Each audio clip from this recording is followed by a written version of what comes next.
ಮತ್ತೆ ಇವತ್ತು ಕ್ಲಾಸ್ ಇರುವುದಿಲ್ಲ, ನಾಳೆ ಕ್ಲಾಸ್ ಇರ್ತದೆ. ಕ್ಲಾಸ್ ರೂಮ್ ಯಾವುದು ಅಂತ ಆ ಸ್ಲಿಪ್ಪಲ್ಲಿ ಇದೆ, ನಿಮಗೆ ಕೊಟ್ಟ ಸ್ಲಿಪ್ಪಲ್ಲಿ ಕ್ಲಾಸ್ ರೂಮ್ ನಂಬರ್ ಇದೆ. ಮಕ್ಕಳನ್ನು ನಾಳೆ ಇಂದ ನೀರು ಆಗ ಹೇಳಿದ್ದೇನೆ ಬಿಸಿ ಮಾಡಿ ತಂದ್ರ.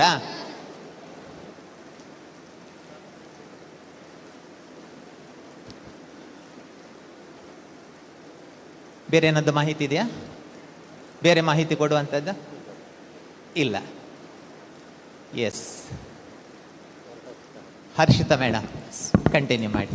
ನಿಮ್ಮನ್ನೇ ಯಾಕೆ ನಿರೂಪಣೆಗೆ ಮಾಡಿದ್ದು ಅಂತಂದ್ರೆ, ಬೇರೆಯವರು ಬಂದ್ರೆ ಪುನಃ ಒಂದು ಇಂಟ್ರೊಡಕ್ಷನ್ ಮಾತಾಡ್ತಾರೆ.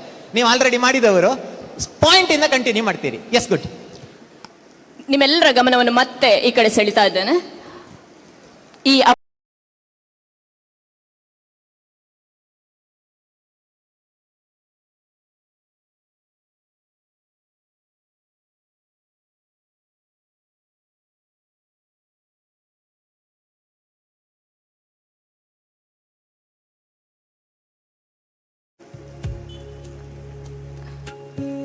ಇವರನ್ನು ಹೂ ನೀಡಿ ಸ್ವಾಗತಿಸಬೇಕಾಗಿ ನಮ್ಮ ಅಧ್ಯಕ್ಷರಲ್ಲಿ ಕೇಳಿಕೊಳ್ತಾ ಇದ್ದಾನೆ.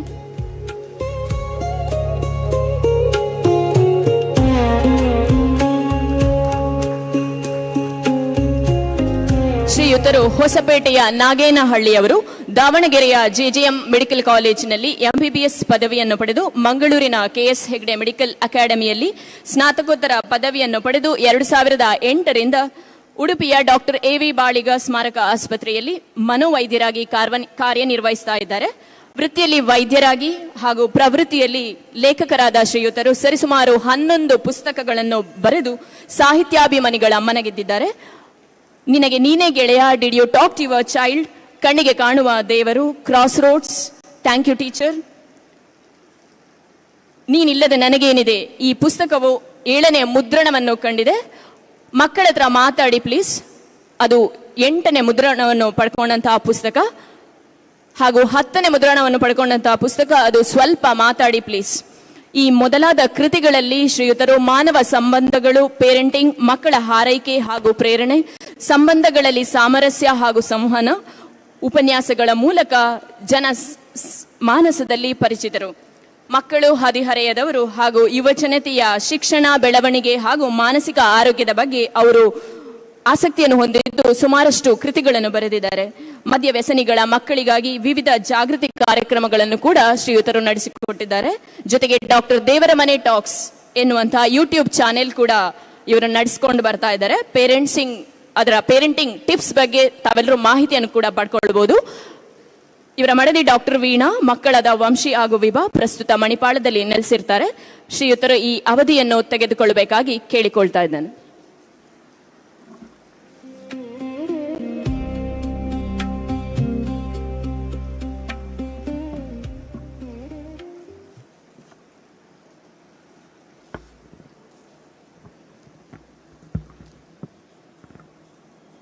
ಈ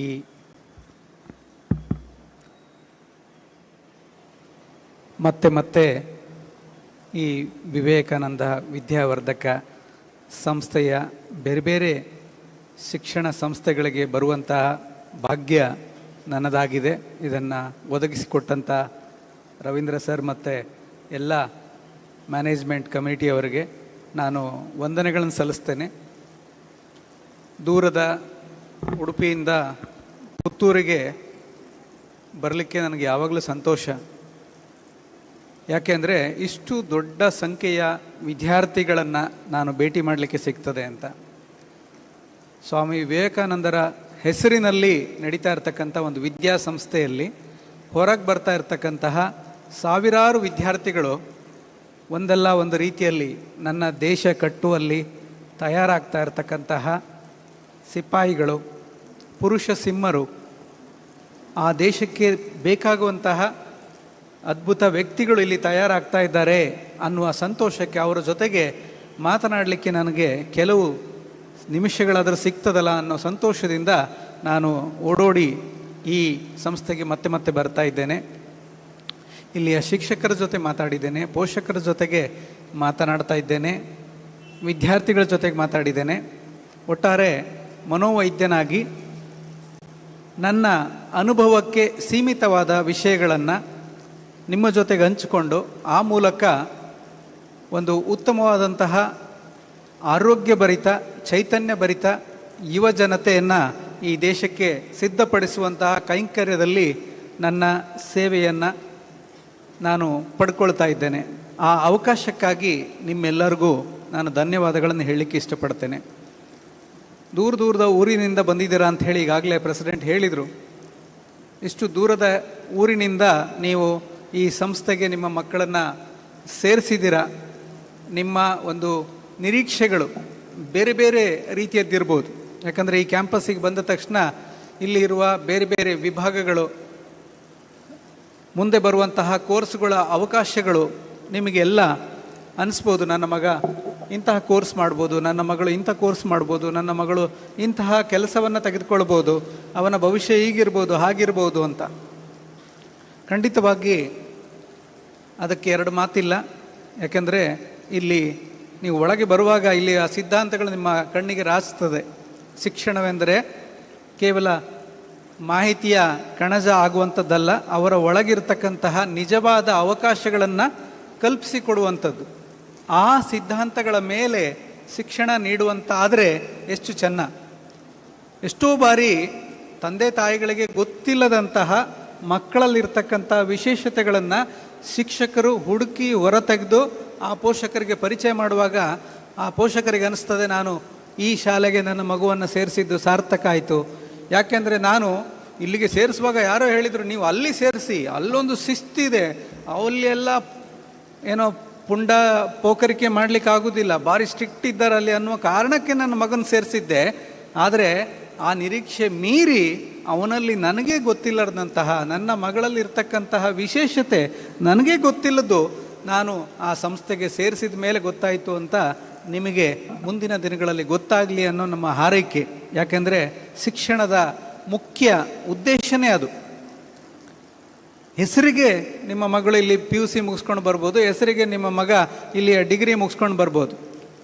ಅದರ ಜೊತೆಗೆ ಬದುಕಿಗೆ ಬೇಕಾದಂತಹ ಅತ್ಯಮೂಲ್ಯವಾದಂತಹ ಮೌಲ್ಯಗಳನ್ನು ಕಲ್ತ್ಕೊಂಡು ಹೊರಗೆ ಬರೋದು ಮುಖ್ಯ ಆಗ್ತದೆ. ಅದೇನು ಸರ್ ನಾವು ಮನೇಲಿ ಇಟ್ಕೊಂಡು ಕಲಿಸ್ಲಿಕ್ಕಾಗೋದಿಲ್ವ? ಅದೇನು ಸರ್ ನಮ್ಮ ಊರಲ್ಲಿರುವ ಸಂಸ್ಥೆಗಳಲ್ಲಿ ಕಲಿಸ್ಲಿಕ್ಕಾಗೋದಿಲ್ವ? ಇಲ್ಲೇ ಆಗಬೇಕಾ? ಖಂಡಿತ ಆಗ್ಬೋದು, ಎಲ್ಲಿ ಆಗ್ಬೋದು. ಮೌಲ್ಯಗಳನ್ನು ಕಲಿಸ್ಲಿಕ್ಕೆ ಇಂಥದೇ ಸ್ಥಳ ಆಗಬೇಕು ಅಂತಿಲ್ಲ. ಆದರೆ ನೀವು ಈ ವಾತಾವರಣವನ್ನು ನೋಡುವಾಗ, ಹೆಚ್ಚು ಕಲ್ಮಶ ಇಲ್ಲದಂತಹ ವಾತಾವರಣದಲ್ಲಿ ಅವರು ಬೆಳೆಯುವಾಗ ಮನಸ್ಸು ಕೂಡ ತಾಳ್ಮೆಯಿಂದ ಇರುತ್ತೆ. ನೀವು ಗಮನಿಸಿ ನೋಡಿ, ದಿನ ಬೆಳಗ್ಗೆ ಕೈಯೋ ಕಿರ್ರೋ ಅನ್ನೋ ಒಂದು ವಾತಾವರಣದಲ್ಲೇ ಬೆಳೆಯುವಾಗ ಯಾರನ್ನಾದರೂ ಮಾತಾಡಿಸಿ ನೋಡಿ, 2 ನಿಮಿಷದಲ್ಲಿ ಅವ್ರು ರೇಗ್ತಾ ಇರ್ತಾರೆ.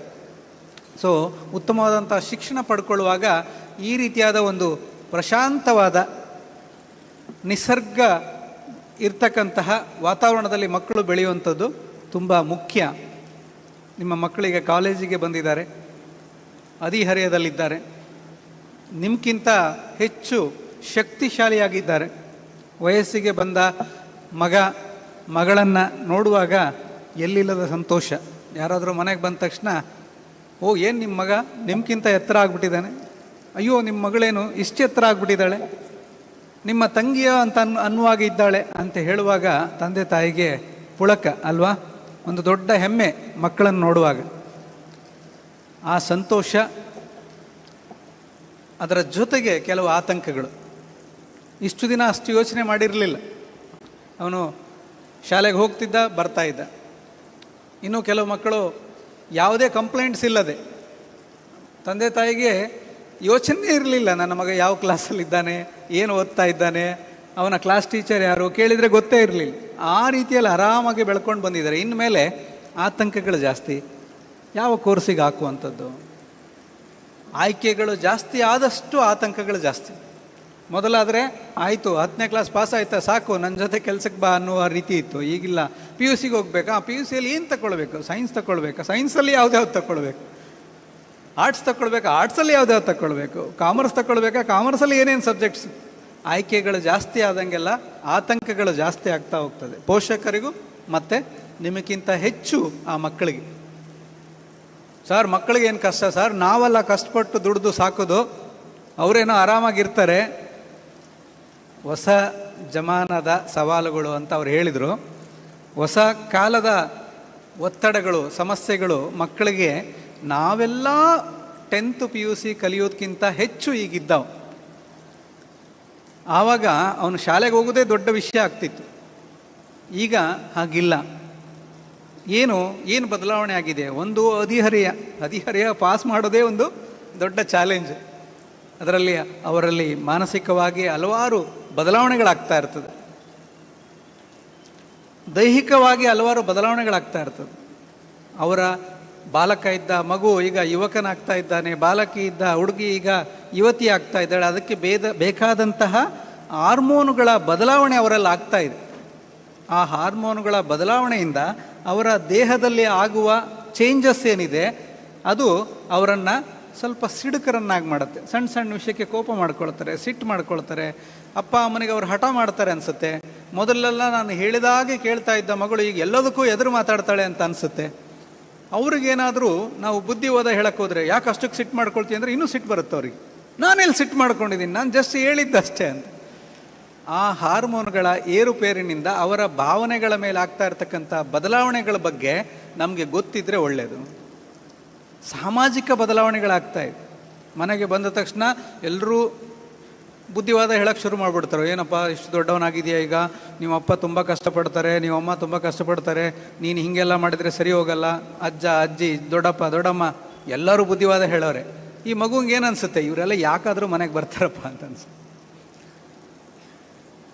ನೀವಿದ್ದೀರಲ್ಲ, ಅಪ್ಪ ಅಮ್ಮ ಇದ್ದೀರಲ್ಲ, ನೀವೇ ಶ್ರೇಷ್ಠ ಅವರಿಗೆ. ನೀವು ಇನ್ಯಾರು ಹೇಳೋದು ಬೇಕಾಗಿಲ್ಲ. ಯಾಕಂದರೆ ಅವ್ರಿಗೆ ನಾಳೆ ಏನಾದ್ರು ಹೆಚ್ಚು ಕಡಿಮೆ ಆದರೆ ಅವ್ರ ಜೊತೆಗೆ ನಿಂತ್ಕೊಳ್ಳೋರು ನೀವೇ. ಹಲವಾರು ಬಾರಿ ನಾವೇನು ತಪ್ಪು ಮಾಡ್ತೀವಿ ಅಂದರೆ ಮನೆಗೆ ಬರೋರೆಲ್ಲ ನಮ್ಗಿಂತ ಜಾಸ್ತಿ ಬುದ್ಧಿವಂತರು ಅಂದ್ಕೊಳ್ತೇವೆ.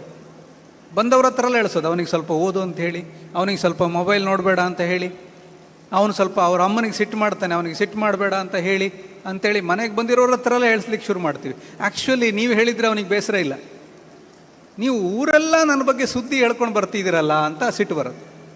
ಸೊ ನೀವೇನು ಅಂದ್ಕೊಳ್ತೀರಿ ಅಂದರೆ ಅವರು ತುಂಬ ಓದಿರೋರು, ಅವ್ರ ಹತ್ರ ಹೇಳ್ಸೋಣ, ಡಾಕ್ಟ್ರ್ ಹತ್ರ ಹೇಳ್ಸೋಣ, ಇಂಜಿನಿಯರ್ ಹತ್ರ ಹೇಳ್ಸೋಣ ಅಂತ ಅಂದ್ಕೊಂಡು ತಪ್ಪು ಮಾಡ್ತೀರಿ. ನಿಮ್ಮ ಮನೆಯ ಮಕ್ಕಳ ವೀಕ್ನೆಸ್ಸಸ್ಗಳು ನಿಮಗೆ ಮಾತ್ರ ಗೊತ್ತಿರಲಿ.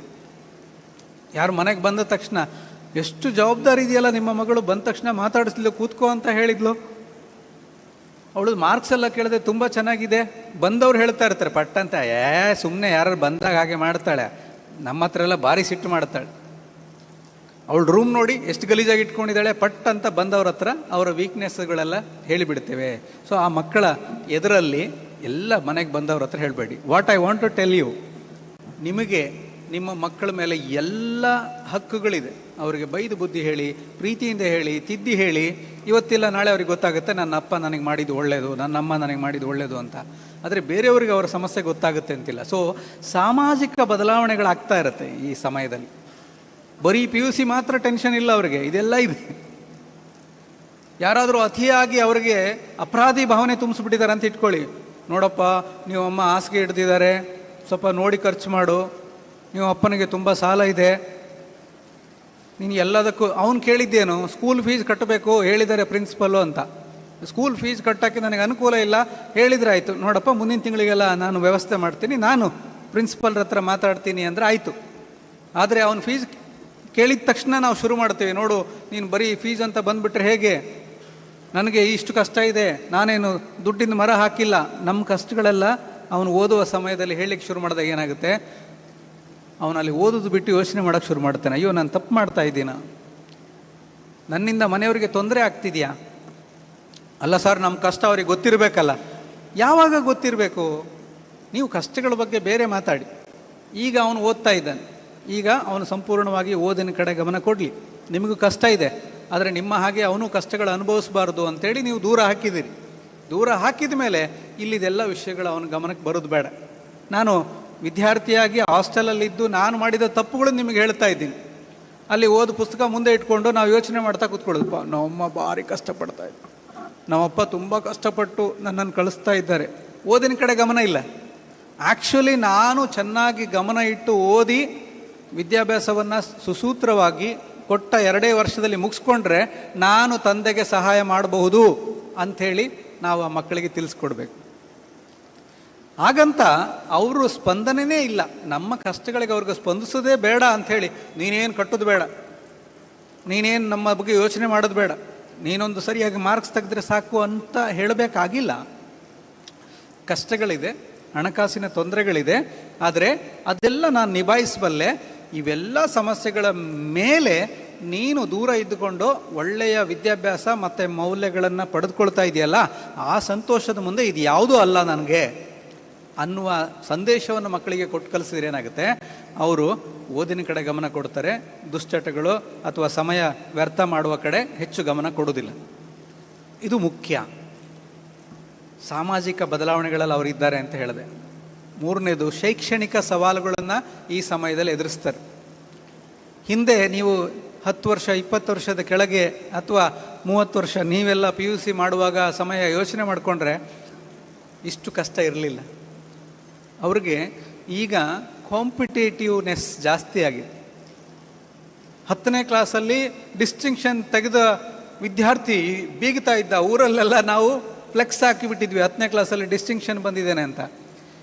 ಇಲ್ಲಿ ಬಂದ ಶಾಲೆಯಲ್ಲಿ ಕೂತ್ಕೊಂಡಾಗ ಕ್ಲಾಸಲ್ಲಿ ಕೂತಿರೋರೆಲ್ಲ ಫ್ಲೆಕ್ಸ್ ಹಾಕೊಂಡು ಬಂದಿರೋರೆ. ಅವನಿಗೇನು ವಿಶೇಷ ಅನಿಸೋದಿಲ್ಲ. ಈಗ ಅವ್ರ ಮಧ್ಯೆ ಬಂದು ತರಗತಿಯಲ್ಲಿ ಅವನು ಪ್ರೂವ್ ಮಾಡಬೇಕು ತನ್ನಂತಾನು ಅಂದಾಗ ಹೊಸ ಕಾಂಪಿಟೇಟಿವ್. ಇಷ್ಟು ದಿವಸ ಅವನಿಗೆ 2 ಗೆರೆ ಬಂದುಬಿಟ್ಟಿತ್ತು, ಮೇಲೆ ಕೋಡ್ ಬಂದುಬಿಟ್ಟಿತ್ತು, ನಾನೇ ಬುದ್ಧಿವಂತ ಅಂತ. ಈಗ ತರಗತಿಯಲ್ಲಿ ಡಿಸ್ಟಿಂಕ್ಷನಲ್ಲಿ ಬಂದಿರೋರಲ್ಲೇ ಅವನು ಕೊನೆಯವನು ಇಡೀ ಕ್ಲಾಸಲ್ಲಿ. ಸೊ ಆ ರೀತಿ ಅನಾವಶ್ಯಕವಾದಂತಹ ಒಂದು ಕೋಡ್ಗಳನ್ನು ನಾವೇ ನುಗ್ತಾ ಇದ್ದೀವಿ. ಹಾಗಾಗಿ ಕಾಂಪಿಟೇಷನ್ಗಿಂತ ನಾವು ಕೊಲಾಬರೇಷನ್ ಕಡೆ ಗಮನ ಕೊಡಬೇಕು. ಯಾರಿಗಾದರೂ ಮಗು ಬಂದು ಅಮ್ಮ ಮಾರ್ಕ್ಸ್ ಬಂತಮ್ಮ ನಂದು 3ನೇ ರ್ಯಾಂಕು ಅಂತಂದಾಗ ನಾವು ಸಂತೋಷ ಪಡೋದಕ್ಕಿಂತ ಮುಂಚೆ ಫಸ್ಟ್ ರ್ಯಾಂಕ್ ಯಾರಿಗೆ, ಅವ್ನು ನಿನ್ನ ರೂಮ್ಮೇಟ್ ಅಲ್ಲ, ಅವನಿಗೆ ಬಂದಿದೆ, ನಿನ್ಗೆ ಯಾಕೆ ಬರಲಿಲ್ಲ ಅಂಥೇಳಿ ಫಸ್ಟ್ ರ್ಯಾಂಕ್ ಬಂದವರು ಯಾರು ಅನ್ನೋ ರೀತಿಗೆ ನಾವು ಮಕ್ಕಳನ್ನು ಗೊತ್ತಿಲ್ಲದೆ ಅವರನ್ನು ಕಾಂಪಿಟೇಷನ್ ಕಡೆ ಹೊತ್ತು ಹಾಕೋದಕ್ಕಿಂತ ಯು ಪುಟ್ ಯುವರ್ ಎಫರ್ಟ್ಸ್ 100%, ನಿನ್ನ 100% ಪರಿಶ್ರಮವನ್ನು ಹಾಕು, ರಿಸಲ್ಟ್ಸು ತಂತಾನೇ ಬರುತ್ತೆ ಅನ್ನುವ ಒಂದು ಆಲೋಚನೆಯನ್ನು ನಾವು ಕೊಡಬೇಕು. ಇಲ್ಲದಿದ್ದರೆ ಬರೀ ಅವರು ರಿಸಲ್ಟ್ಸ್ ಬಗ್ಗೆನೇ ನಾವು ಗಮನ ಕೊಡ್ತಾ ಇದ್ದರೆ ಅವ್ರನ್ನ ಒತ್ತಾಯಪೂರ್ವಕವಾಗಿ ಕಾಂಪಿಟೇಷನ್ ಕಡೆ ನಾವೇ ತಳೆದಂಗೆ ಆಗ್ತದೆ. ಕಾಂಪಿಟೇಷನ್ನು ಆತಂಕ ತಂದು ಒಡ್ಡುತ್ತೆ. ಸರ್ ನೀವೇನು ಹೀಗೆ ಹೇಳ್ತೀರಾ, ಪ್ರಸ್ತುತ ವಾತಾವರಣದಲ್ಲಿ ಇರೋದು ಎಲ್ಲ ಕಾಂಪಿಟೇಷನ್ ಮೇಲೆಲ್ಲ, ಒಂದೊಂದು ಪರ್ಸೆಂಟೇಜು ಕಡಿಮೆ ಆದರೂ ಕೂಡ ಅವ್ರದ್ದು 106 ರ್ಯಾಂಕ್ಗಳ ಹಿಂದೆ ಹೋಗ್ಬಿಡುತ್ತಲ್ಲ ಅಂತಂದರೆ ನಾವು ಹೆಚ್ಚು ಫೋರ್ಸ್ ಮಾಡ್ತೇವೆ, ಹೆಚ್ಚು ಆತಂಕ ಅವ್ರ ಮೇಲೆ ಹಾಕ್ತೇವೆ. ನೋಡು ನಿನ್ನನ್ನು ಅಷ್ಟು ದೂರ ಮಾಡಿ ನಾನು ಕಷ್ಟಪಟ್ಟು ಕಲಿಸ್ತಾ ಇದ್ದೀನಿ, ನೀನೊಂದು ರ್ಯಾಂಕ್ ಪಡಿಲೇಬೇಕು ಅಂತ ಹಾಕಿದ ಒತ್ತಡ ಅವನನ್ನು ಹೆಚ್ಚು ರ್ಯಾಂಕ್ ತರಿಸ್ಕೊಳ್ಳೋಕ್ಕೆ ಸಾಧ್ಯ ಇದೆ. ಅಂದರೆ ಒತ್ತಡ ಹಾಕೋದ್ರಲ್ಲಿ ಎಲ್ಲರೂ ಕಾಂಪಿಟೇಷನ್ ಮಾಡ್ತಾ ಇದ್ವಿ. ಸೊ ಅದು ಲಾಭ ಇಲ್ಲ ಅಂತ ನಮ್ಗೆ ಗೊತ್ತಿದೆ. ಹಾಗಾಗಿ ಆ ಪ್ರತಿಯೊಂದು ವಿದ್ಯಾರ್ಥಿ ತನ್ನ ಶ್ರಮ ವಹಿಸಿ ವಾಟ್ ಈ ಕ್ಯಾನ್ ಡೂ ದ ಬೆಸ್ಟ್. ಏನು ಮಾಡ್ಬೋದು, ಒಂದು ವಿದ್ಯಾರ್ಥಿ ಎಲ್ಲ ತರಗತಿಗಳಿಗೆ ರೆಗ್ಯುಲರಾಗಿ ಅಟೆಂಡ್ ಮಾಡುವಂಥದ್ದು, ಅಟೆಂಡೆನ್ಸ್. ನೀರು ಕೊಡುವವರು ಅವ್ರಿಗೆ ಬೇಕಿದ್ದರೆ ಕೇಳ್ತಾರೆ, ಒತ್ತಾಯಪೂರ್ವಕವಾಗಿ ಕೇಳ್ತಾ ಇದ್ದಾಗ ಎಲ್ರಿಗೂ ಕುಡಿಬೇಕು ಅನ್ಸಕ್ಕೆ ಶುರುವಾಗುತ್ತೆ. ಸೊ